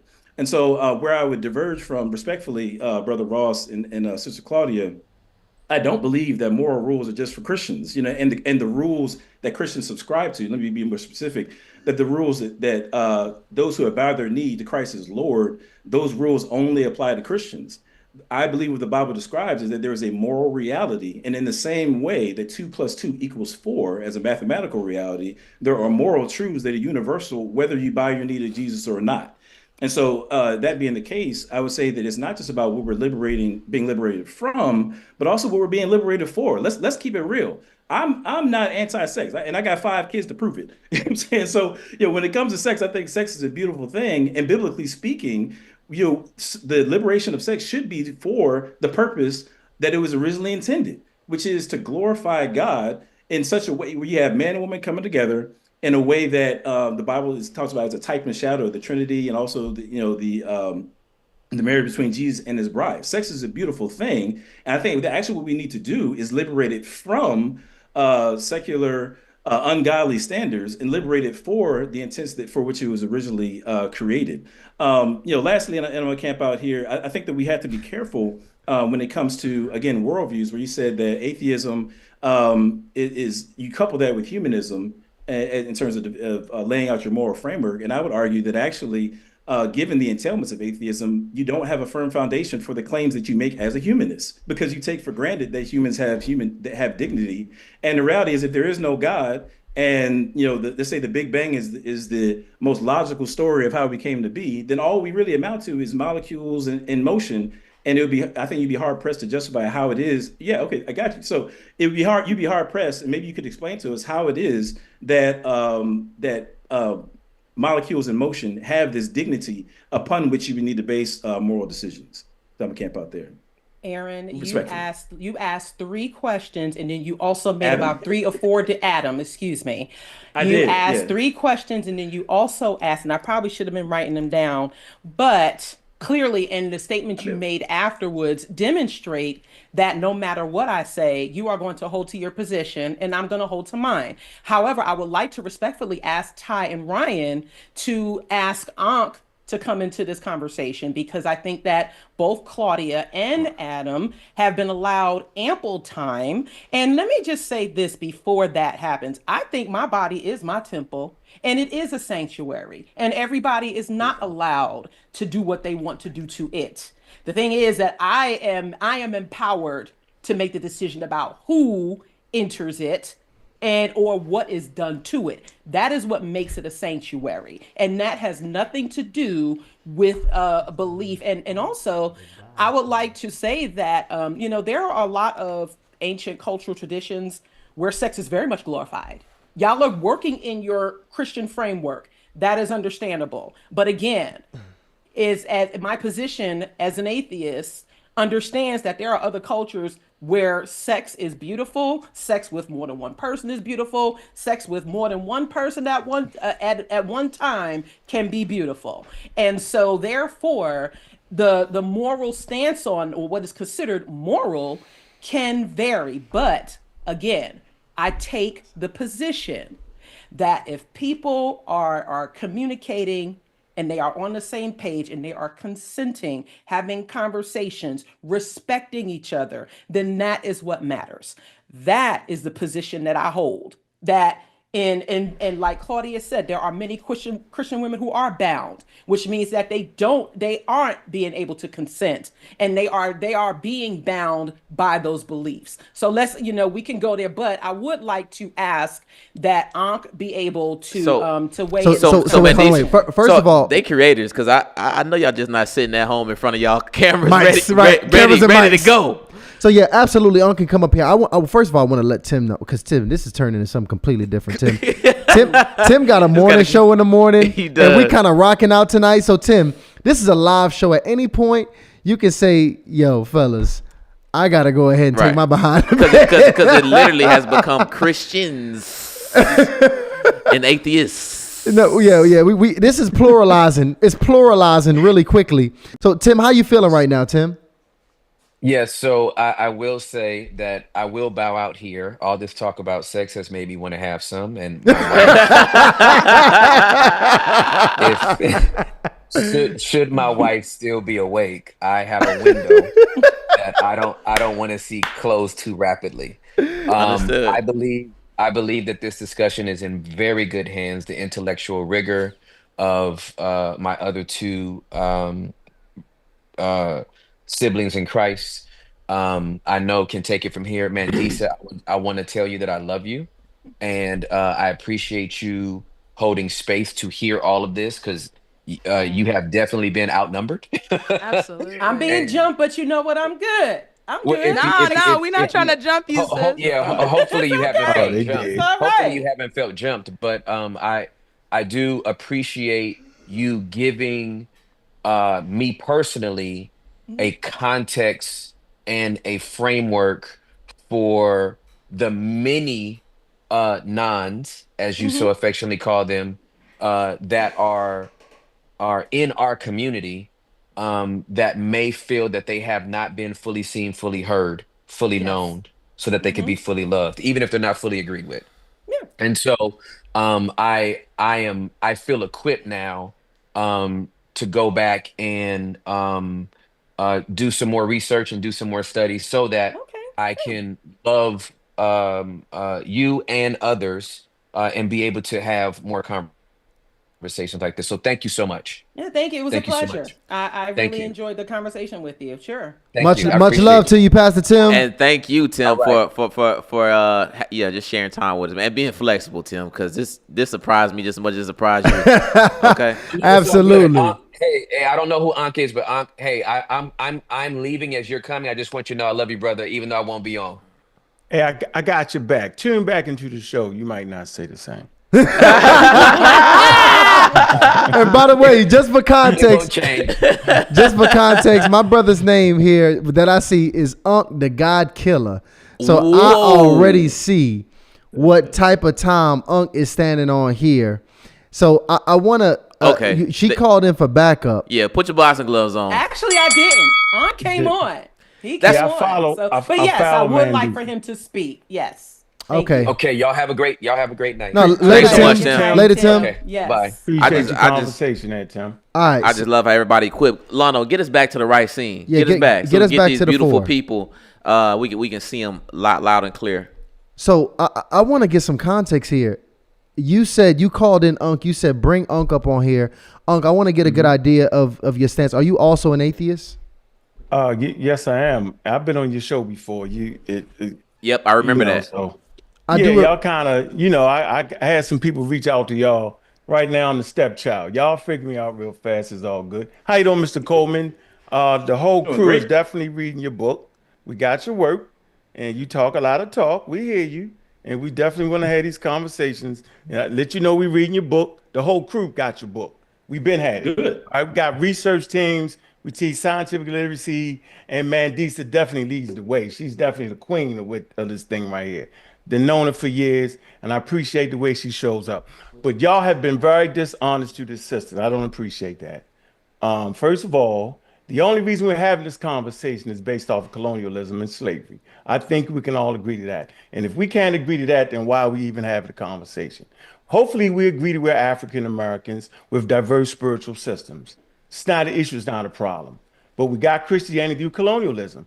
So when my grandmother read the Bible and she seen that God and the devil had that conversation in the garden, if you read it verbatim, right, he actually lied. And he actually thought that you would die if you ate from the fruit. Now, by the time you spend 12, 13, 30,000 to go to theological school, then you understand the variations of it. But my mother and my grandmother and them, they just read it. They didn't have the theological teachers that Mr. Coleman have and Miss Claudia have. I think we need to be honest. So as being African Americans, we resided on the continent of Africa for at least 350,000 years. So at this point, I'm thinking even we're arrogant or we're ignorant. Why am I saying this? Human beings have been creating the idea of God for a lot of years prior to Christianity. Islam, Christianity, and Judaism, they're the last ones. Being last doesn't mean you're the worst, but I'm just saying they had the efforts of the printing press, written language, and colonialism with ships to spread the gospel. So if we sitting there thinking that God gave us all this information, that would be your belief, and that's fine. I'm simply saying that based off of evolutionary psychology, religion is the last thing on the line, right? We all have beliefs. I'm here saying that our beliefs have been co-opted by religions. You got at least 2 billion non-believers on planet Earth. That's a nice number right there. All of us are not going to believe. And I'm actually tired of African Americans being beat down because they just don't believe. Y'all beat the sister up. I cannot believe that y'all actually think that a moral code comes from a God. Y'all can't believe that, because if you did believe that, you would at least say that the Africans had a moral code with their God. Their God gave them a moral code, right? If you believe that, right? So you can't say that Jesus Christ and the Christians, which is a European thing, because we study the works of Bauer and them. We understand about orthodoxy and heresy. See, we do that for real, right? And those who understand, right, the name I just gave, know that I know what I'm talking about. I'm simply saying that morality comes from human beings, no matter what their religion. Morality and moral codes predate the idea of a God. It's simple. It's called anthropology. Now, Miss Claudia, you got a lot of books. I got a lot of books. Everybody got a lot of books. That's easy to figure out what you have as a belief. But don't downgrade the sister when she says she had a morality code. She does, right? And she says her body is sacred. And it doesn't have to be in a religious way. As a matter of fact, there's no scholarly consensus on just what a religion is. So you can have song and dance be your religion. You can have gods or just ancestry. You can worship your ancestry. Maybe your village worship the water where you get the food and the substance from, right? All these things are in play. Human beings have been on planet Earth for 350,000 years. They wasn't waiting for Jesus Christ or Yahweh or the Hebrew, like you said, the Middle Eastern tradition to affect the rest of humanity. We got to stop this. We got to be honest. So yes, we all have the right to believe. This is a Christian show, and I appreciate it. But there's just some things I cannot allow y'all to get away with. Morality does not come with God. And if it does, then there's at least 250,000 gods or 2,500 gods, all giving moral codes before the Christian God gave a morality code. So either we sitting here thinking that God gave it to us, and that would mean that African people are like some left behind people, that we was actually waiting on the Middle East to give us some type of moral code for us to be who we is. And then maybe we should be thankful to colonialism and slavery. Like I used to tell my mother, I say, Mom, man, if not for Christianity and European colonialism, we wouldn't even have known about Jesus Christ. That's a fact. And you can talk about Ethiopia and Frumentius, right? The Syrian traders that brought King Azana Christianity, but that's all way in Northeast Africa. What about West Africa? They had no connection there. So I am telling you that this religion was downloaded by colonialism. And the only version we got was the version when you sit there and you read it. If you didn't get caught, like she said, it was definitely legal to read, right? Read, period, whether it was the Bible or not. They wanted you to read the Bible, not read the Bible. They wanted you to believe in the stories of the Bible. They want you to have a connection with the Bible, because at that point, you've lost your culture. What I want to say for the show, and everybody listening, right? I think there has been a gross mischaracterization of what religion is. Religion is a cultural, social system. of beliefs and non-beliefs. It's a culture. It tell you what to do and how to do it. It tell you how to look at things. It tell you, well, hey, you're born into sin. Hold on. African people. Check it out. Check it out. I'm finish this point, and I'm gonna shut up. Listen, you're only born into sin when colonialism came and told you that. African people, Native American tribes, that wasn't their thing to say they was born into sin. But I digress. Go ahead, brother. I just wanted to get that off. I've been trying to get that off. I appreciate you. I appreciate you. See, you got off a bunch of points. I don't want you to get off too much so we can actually address some of these, because you probably brought up about even 5 to 6, maybe 7 points we could address. I'm going to pick one of them to guide the conversation here, but go ahead, Ryan. Well, but just real quick, let me read the super chats before you pick one. Shout out to Mr. Phil Fox, says thank you for getting Adam on. Shout out to you, Mr. Phil Fox, for sending out the call to get the bat signal to get Adam on. Shout out to Cheryl Pope for sending over that super chat. Shout out to Lena and Aaron for sending over the super chat as well. But anything over $10 is what we're reading for tonight, guys. And really, that's every night. So just in case you know for the future. Shout out to Slave of Christ for sending over 2 super chats. We're going to hold those, Slave of Christ, because those are going to change the conversation a bit. And also, Slave of Christ. Do you just want to read them and get them out now? Okay, cool. Yeah, let's read them. Question, Mandisa, in your household, who would you say more disciples your kids in sex education, morality, and or relationship between a husband and wife roles? Yourself or your husband, or is it equal?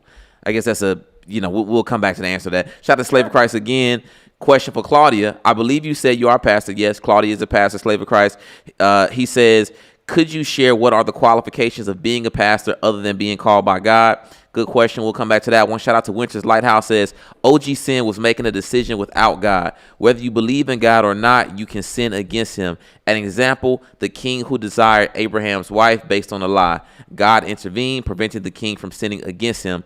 And the last super chat that I'm going to read right now, shout out to Slave of Christ again, my favorite. Slave of Christ, please email us at info@HarleyInitiated or info@HarleyandLove.com just so we can reach out to you. I actually want to send you something. But he says, Unc is unfortunately the epitome of 2 Timothy chapter 3, verse 7, always learning and never able to come to the knowledge of the truth. And Psalm 14:1, the fool says it in their heart, there is no God. Okay, there you have it. Appreciate you reading those, Ryan. Go ahead again. All super chats over $10. We read here. We can't take all questions because it literally changes the entire conversation, but we will read them here. Check it out, guys. I think you made a really great point. One of the points you drove home for majority of the statement that you were making just a few minutes ago, was that morality does not come from God, and I think that's a very powerful statement. I really want to hear what Claudia and Adam actually has to say from that, because if morality does not come from God, where does morality come from? Claudia, can you go ahead and start and give me some feedback on that one? Yeah. So for me, Mandisa, if you have felt attacked, I want to apologize. I truly, I know for me, I did not, intend to come in here with any kind of energy to belittle you. I don't think you did. Okay. I do think that though the volume of Christians that were on here, Sure. regarding the quantity of Christians, and I do Sure. think that there was some clarification that should have been made, like with some of Sure. your words, but yeah, Okay. we're good. And I think when Ryan pressed this button right here, it just seemed like it was getting kind of crazy when Ryan pressed. That was actually a mistake. I actually did that on accident. Actually, Yeah, trying to He record. hit the Jerry. He hit the Jerry. Yeah, but I just wanted to come in and Unc said a lot, and so I just wanted to just kind of level the playing field. I think we're all having a really good conversation, and I've really appreciated a lot of the insights that Mandisa you've brought forth, and so I just want to make sure you're not feeling attacked in any way. To your question, Tyshawn, I actually don't fully disagree with the claim that morality can exist outside of Christianity. Where I struggle is I do believe in the origin of the world, the creation story, as documented in Genesis. And so because of that, I do believe in the Judeo-Christian God, even though we all understand that in the Old Testament, anybody we talking about in there was not Christian, right? They weren't called Christian until they were in Antioch, which is during some time in the New Testament. So I do think that it is a very apt point that we really should kind of have conversation about where does morality come from. I do personally believe that morality comes from Creator God, and Creator God is not bound by a religion or a denomination. Creator God actually instituted morality, and we saw him give a moral code to the children of Israel, specifically to Moses. And that is kind of where we begin. But I think we also kind of see a moral code instituted in Genesis long before we get to the Ten Commandments, when we have the exchange between God, Cain, and Abel, right? So the moment that Cain kills Abel, we now have a problem. We also have a problem when we get to the flood, right? God says, man, I grieve, I mourn that I have created these people who are operating outside of my design for them. And so I am now going to destroy this world because they are so violent and they are so evil and they are so wicked, right? So in that instance is assumed that there is a moral code that, you know, it's very fair to my atheist friends. If we go just with the literary text, that moral code has not been explicitly expressed in the biblical text between chapters 1 through 11. Right? So I think that there's definitely space for us to really kind of have conversation about what is the standard that God is holding these newly created beings to, these antediluvians to, when he says that they are so wicked that they now must be destroyed. And so I think that that's kind of what I would kind of add to the conversation that I think is valid. But I do think that morality originates from the Creator God, because I do believe in that particular narrative. Thank you, Claudia. Thank you. What you got from us, Adam? Yeah, I mean, so if y'all don't mind me, nerding out for a second, I'll be real brief. But really, we're asking a worldview question, and by worldview, it's a worldview just simply the lens through which you see the world. So if you take like the sum total of everything that you believe to be real or true about reality, put them all together, that's your worldview. And so, the folks like Mandisa and Ankh would hold to a atheistic worldview, where in that sum total of things they believe to be real or true, God is not included in there. Whereas myself and Claudia would hold to a theistic worldview. My argument would be that a theistic worldview is the best, well, that God or the existence of God is the best explanation as to why there is a moral reality. I think when you take that puzzle piece, the existence of God, out of the equation, then you no longer have a proper foundation for morality. Now, a reason why I would say that is if you look at, if you get into moral philosophy, one of the ways that we can test out a worldview, I like to call it just the crash test, right? If you can hop in a worldview and kind of test it out in real situations, and you find yourself running into a ditch, i.e., some sort of like logical conflict or inconsistency, then you find yourself with a red flag that there's something wrong with that worldview. So when Ankh says that morality doesn't come from God, it comes from human moral codes, he also referred to evolutionary psychology. I think that if we take God out of the equation and we try to test drive his moral framework, we run into a ditch. For example, if it is true that the only moral codes come from human beings, then he would have to concede that the moral codes that instituted slavery, and actually all of the qualms, the moral qualms that Mandisa has brought to bear, he would have to concede that those are morally equivalent to any worldview, any moral code that he would institute or believe to be ethical. So there is no way to adjudicate between what's moral or immoral in some ultimate sense if really all moral codes come from humans, because whatever humans put on the table as being moral, then that's just what it is, right? So the slave master who believed that it was moral to enslave our ancestors is on equal moral footing with Brother Ankh and Mandisa, according to his worldview, because there is no hierarchy in terms of what's more moral or less moral. It's all just human codes, right? Now they can argue like, oh, well, no, they were just out of step with some da-da-da-da, but they would have to give us some sort of foundation upon which to base their moral claims, which they haven't done through so far. That being said, it's not only Christians who have to account for what morality is and where does it come from. All worldviews have to account for that. And I would argue that the Christian God, upon which human value is based, i.e., we're made in the imago Dei, we already talked about that. I think he affords a far better foundation for morality than anything that atheism could put to the table. If evolutionary psychology is the way in which we form moral codes, for example, Brother Ankh, then you would have to concede that any claim that you make about morality has been programmed into you by your DNA. We can then ask, why is it that the moral claims that you've made are any better than Hitler, who's been programmed by his DNA? Why is his DNA that programmed him to be morally what he was any better or worse than the program that you received from your genetics? At the end of the day, if it's all genetics, then nobody can really lay claim to one moral code being better than the other. We've just been programmed by molecules and I guess enzymes and proteins and so forth. And so when we jump into that car and test drive these worldviews that something like that Brother Ankh has put on the table, we run into the ditch of this lack of a basis for moral claims that can have any rational justification. And so I do think that the best explanation for why there is a moral reality to begin with, would be that there is a God upon which it is grounded. Mandisa, I see over there shaking your head. And I'm sitting up here looking at the papal bull of 1455, which justified the expansion of Black African slavery.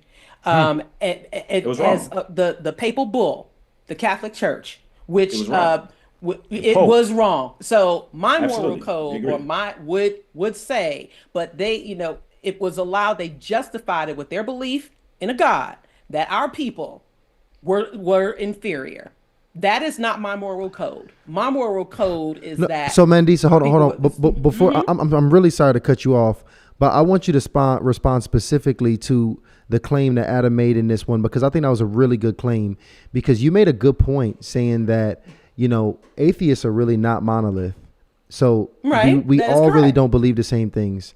And I think the concept of Christianity that is very clear how Christians should morally behave, and anybody outside of that is really not really involved in Christianity at that point. They're actually wrong based upon what Christianity. Well, who says that, Ty? Because again, how many denominations of Christianity are out there? So again, Christians disagree with other Christians, just like outside of not believing in any God, spirits, or supernatural beings that exist as we do. There are definitely disagreements. Christians, many of y'all cannot even agree on the text of the Bible of the Bible in which y'all follow. There are thousands of denominations within Christianity, and many of y'all disagree with each other. Now, as an atheist, if we're going to argue the existence of God, especially as if we're talking about we know that molecules and organisms do exist, and the technology has been and I know I'm sorry I'm getting off topic there, but again, that's not really saying much, because as human beings, sure, we disagree on things, but is the golden rule in the Bible, treat others as they should be treated? That does not come from the Bible. That is older than the Bible. Stories about communicating and helping each other, being communal, that is outside of. There are other worldviews, like Aunt said. There are other religions. There are other beliefs that are more naturalistic, that may be in tune in nature. So Mandisa, let me ask you this official question, because I never got the question out for you. Sure. What is the official moral code that we should be operating on, especially as an atheist? What is that supreme moral code that we believe is right? So I think that the ultimate, if I'm going to define it, or if I'm going to respond to it as what is considered a moral code, I would say that we should be treating each other with the utmost respect, and until that individual or individuals deemed that that may not be possible. I think it is important for us to be as educated and as informed as possible, so that we are able to make better and informed decisions for ourselves and our communities. That is where it starts. That is where it starts. And that does not come from this belief in a God that's in the sky watching over us. Because if we're going to talk about moral, if this God you believe in is sitting there watching everything that's going on right now, then there's a problem. There's a problem right now.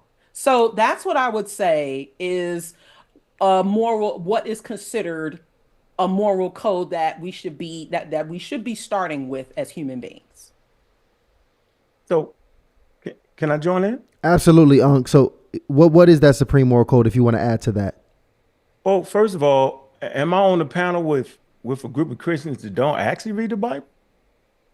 Yeah, it's funny. Like, y'all didn't read in the book of Leviticus and the book of Exodus that God allowed slaves for the Hebrews?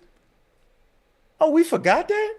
That's interesting to me. So now we want to play the game of we're going to pick and choose morality now. Because it's definitely moral in the biblical text for non-Hebrews to be enslaved to Hebrews. Y'all didn't know that. See, I understand. I read the whole daggone thing a few times to make sure in these decisions. So am I, Mr. Coleman, am I wrong? Can the Hebrews have slaves? I'll withhold my comments till I'm able to respond. No, I'm just asking you. No, that's a quick question. We don't gotta go longer. It's a quick question. Am I making some type of textual mess up or something like that? You know what I'm saying? You know how y'all like to play that game. Adam, give us wrong? context. Give us context behind what A slave. Only the person. That's what I'm saying. slave. I would have to. Right. I mean, I would have to get context, but I'm trying to let them finish. I mean, I don't mind answering it if y'all want. It's got to be that long. It's either a yes or no. Go ahead, Adam. Go ahead. So here's the thing. Got to do like they did Robert F. Kennedy Jr. today. No, here's the reality. Like, no, I wouldn't watch the news today, but no, I think what you're going for is a gotcha question, and No, it just demonstrates that you actually haven't. No, wait a minute. I think it just demonstrates that you actually haven't read the scriptures cover to cover, or at least understood it. So because if you did, then you would know that just because something is described, or even in some sense, in some ways regulated in the scriptures, does not mean that it is condoned by Yahweh. So, for example, is it true that there was an allowance for divorce, issued by Moses? Yes. What did Jesus say about that? That it was not ultimately God's desire for mankind. Is it true that David was not able to build the temple of God because he had blood on his hand from wars that God told him to fight? Yes. What does that mean? Even though it was the case that he was to fight those wars, that was not indicative of God's ultimate moral desire for mankind. In short, what that means is just because something is regulated, or even in the Old Testament, I'll just say regulated, that doesn't mean that that's in accord with God's ultimate, with God's divine essence, if you will, or moral substance, I should say. The book of Leviticus is the law. It's in it. I know exactly what it is. Yeah. The 5 books of Moses and the whole 9 yards and the Old Testament, they could have slaves, man. Okay. So we not gonna act like that. Even the Canaanites. That's not evident. Again, that's not evidence. Wait a minute. Okay. Once again, it's not evident that the Old Testament is not evidence of endorsement of divorce. The point is, at the end of the day, in the beginning, just like Jesus did, you can say, "Oh man, if you want." It shouldn't be tricky. It shouldn't be this tricky. It's about being I asked a simple question. If God said it was okay right. for Moses and them to have slaves, that's all I asked. And if we want to be intellectually responsible, then what we I need want to to do be like is my take the passage grandmother in reading. context. I want to be like my grandmother reading. She ain't go to theology school for 150. But you're not talking to your grandma. You didn't ask your grandma. No. See, I'm going to be intellectually responsible. No, what we shouldn't do is overtalk the audience, right? Listen, if the truth is that people go to church. I've been to church like everybody been to church. We go to Bible study. You start to get a little slick if you go to Bible study all the time, right? But most of us get to learn Jesus Christ through reading our Bible on a daily basis. It's not until we run into people like you, Mr. Coleman, and Miss Claudia, right? Where we start to get the quote unquote, well, it don't mean that, it mean this. That's fine. Not a problem. Because I don't think Christians listen to their theologians anyway. Y'all just pick and choose. But I'm saying, know what's funny? Wait a minute. It's a simple question. Regardless, did God, Almighty of the boundless universe, right? Which is very arrogant, because what about the universes in Africa? What about the universes in Native American? What about the universes in Australia? Everybody got their boundless God. I will not disrespect another people's totem idea and concept because that's all God is, right? Back to the point. Did the God of the Hebrews in the Middle Eastern area say that there's a law that you could have slaves under certain conditions? That's all I'm asking, man. To answer your question directly, first of all, I think it's funny that this for the You second won't show do it. back to back. I've You been won't I've been do it. ridiculed for reading. That's the second time that's happened. No, you But won't do it, anyway, though. It's a simple in the question. old in Leviticus, slavery was regulated by under the Mosaic Thank law. you. That's the And answer. it was regulated by European colonial powers too. Just for the record, it was clearly regulations on it. Just for the record, let you know. So I'm what's your just point? talking. I'm What's your saying that point? regulations is regulations, and the people that regulated are the people that wrote the book, which were the Hebrew scribes, right? New Testament is what, quote unquote, people that have went to school in Greek schools, third generation. What school? They What school wrote the New did what school did Testament Mark go in to? Greek.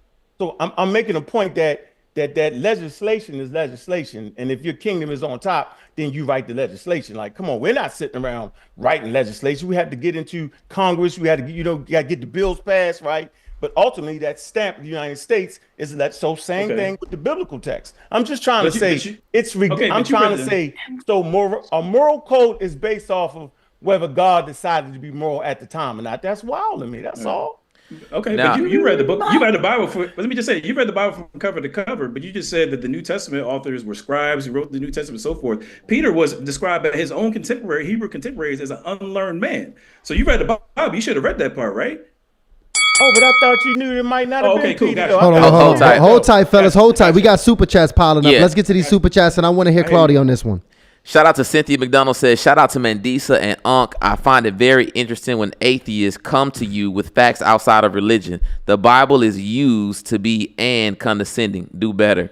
The ops. We got the ops in the chat. I'm not sure. Go ahead. Shout out to Diadem 119 says, read Romans chapter 2 verse 14 NLT. Even Gentiles who do not have God's written law show that they know his law when they instinctively obey it, even without having heard it. Shout out to Elizabeth Howes, who says, an atheist blaming a God they don't believe in for humans making decisions based on the freedom to make their own moral code, which is what y'all want. As long as it feels good is wild. You can't have it both ways. And shout out to Slave of Christ. Man, Slave of Christ, true champion. Says, even when answering these allegations from critics of the Bible, they will most likely come up with more allegations. That is because they are not looking for answers that will refute their allegations. They are attempting to cause you to lose faith. And we had a couple more. I just got to find those somewhere in here so we can go ahead and get to it with Claudia. What's up, Claudia? What you got on this, sister? I just want to acknowledge, I'm sure Adam has read it. The verses that Ankh is referencing are found in Leviticus chapter 25, particularly verses 41 to about 46, where God is speaking that the children of Israel are allowed to own slaves, purchase slaves, sell slaves. In those verses, God also admonishes that the children of Israel not engage with their slaves harshly. I think the other contextual thing that's really important about Leviticus 25 is that it is a chapter about the Jubilee year. So that literally it is about the fact that, okay, God is like, okay, you're going to own slaves. Fine. You cannot own them in perpetuity.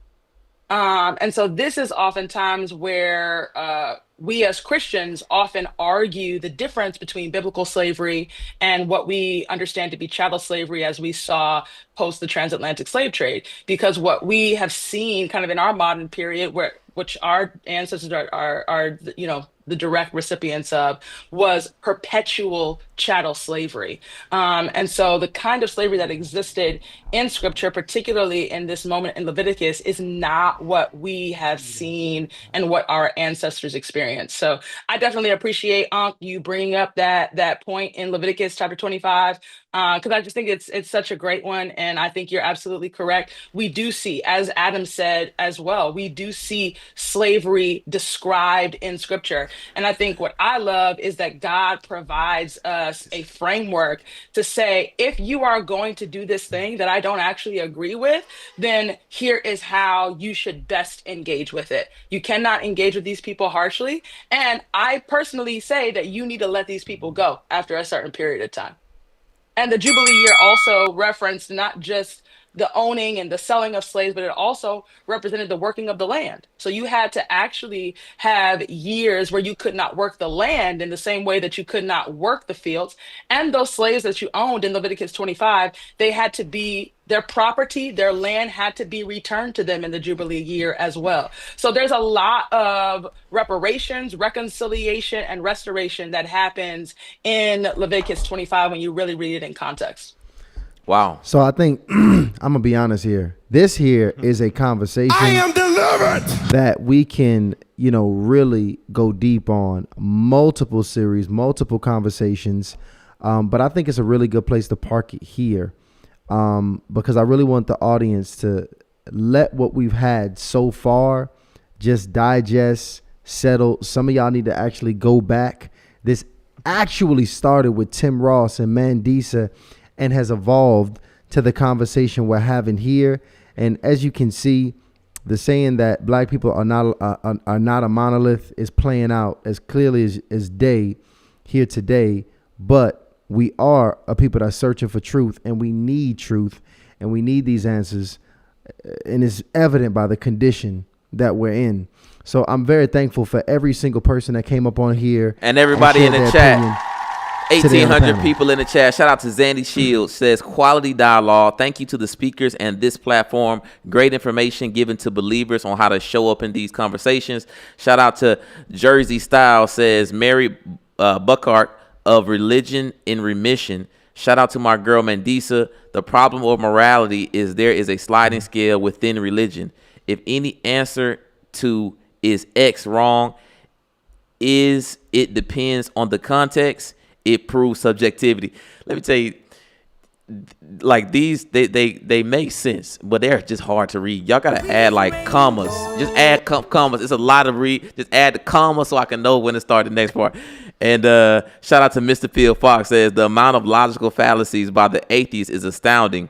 Shaking my head. Appeal to antiquity. Nonstop appeal to emotion. Man. It's a touchy conversation, y'all. It really is, and I appreciate all of our people for really nerding out with us, because even since the top of the year, we've been getting into apologetics, we've been getting deep into theology. This is a bit different for our channel, but I think it's very important, for people of faith and believers, to really have that faith be backed by some real substance.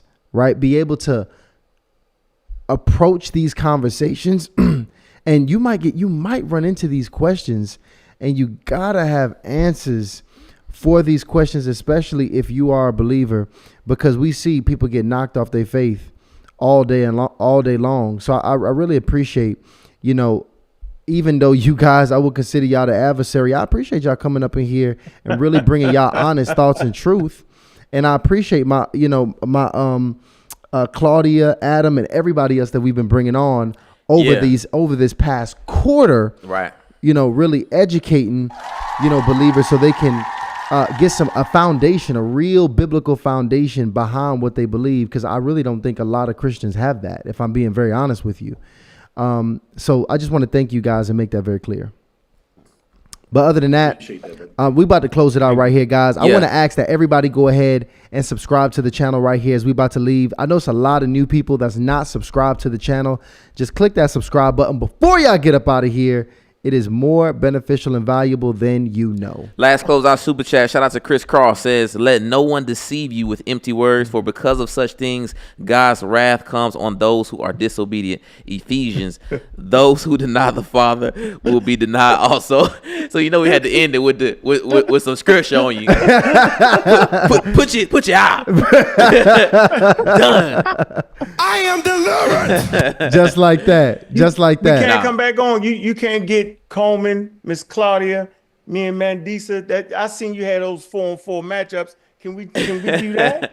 How about this? How about this? How about this? Send us Fun for me. a email at Yeah, because we info. don't got your contact. And hardly or just get it initiated. from, or you just get it from got Mandisa. I had Or somebody get it reach from out Mandisa. to you already. Well, we'll go ahead and follow up and check. Oh, you got to do it like that. You got to send We'll us to the follow up. secretary. We can't get your contact. Nah, I gotta do y'all like y'all did me. Nah. Hey, well, listen again. No, go ahead. What was you saying now? Go ahead. No, thank you, Uncle Mandisa. I appreciate both of you Appreciate guys. it. I want you guys to have a good night. Make sure y'all tune back in next Monday. Y'all know it, Monday and Wednesday night at 8 p.m. Eastern time. We going live and direct on Hardly Initiated. And for my OG listeners that remember back in the day when we had the dating content, we launched a brand new YouTube channel. Y'all. Hardly in Love. The spinoff YouTube channel is here. We having dating activations. We connecting people in the community. We having matches, and soon we'll be bringing events and mixes to a city near you. And it's so dope. you have to go ahead and subscribe as soon as this video ends to the Hardly in Love dating channel. I think we have a link in the description, right? Yeah, I'm gonna drop it in the chat in just a second. And even if you want to be a contestant, contestant and join the show, we even have a form in the description for you to fill out to join that show as well. We have been tasked with a mission to build multiple communities and platforms at this point in time. Me and Ryan are all in on this here. Hardly in Love, we healing, we transforming, we saving souls, or Hardly Initiated, I should say. And Hardly in Love, we want to connect and rebuild our community, get our families and marriages together. And people need a really dope singles community. It's fun. And we took it upon ourselves, since y'all say y'all having so much problems out here in these dating streets. So we got you. All right.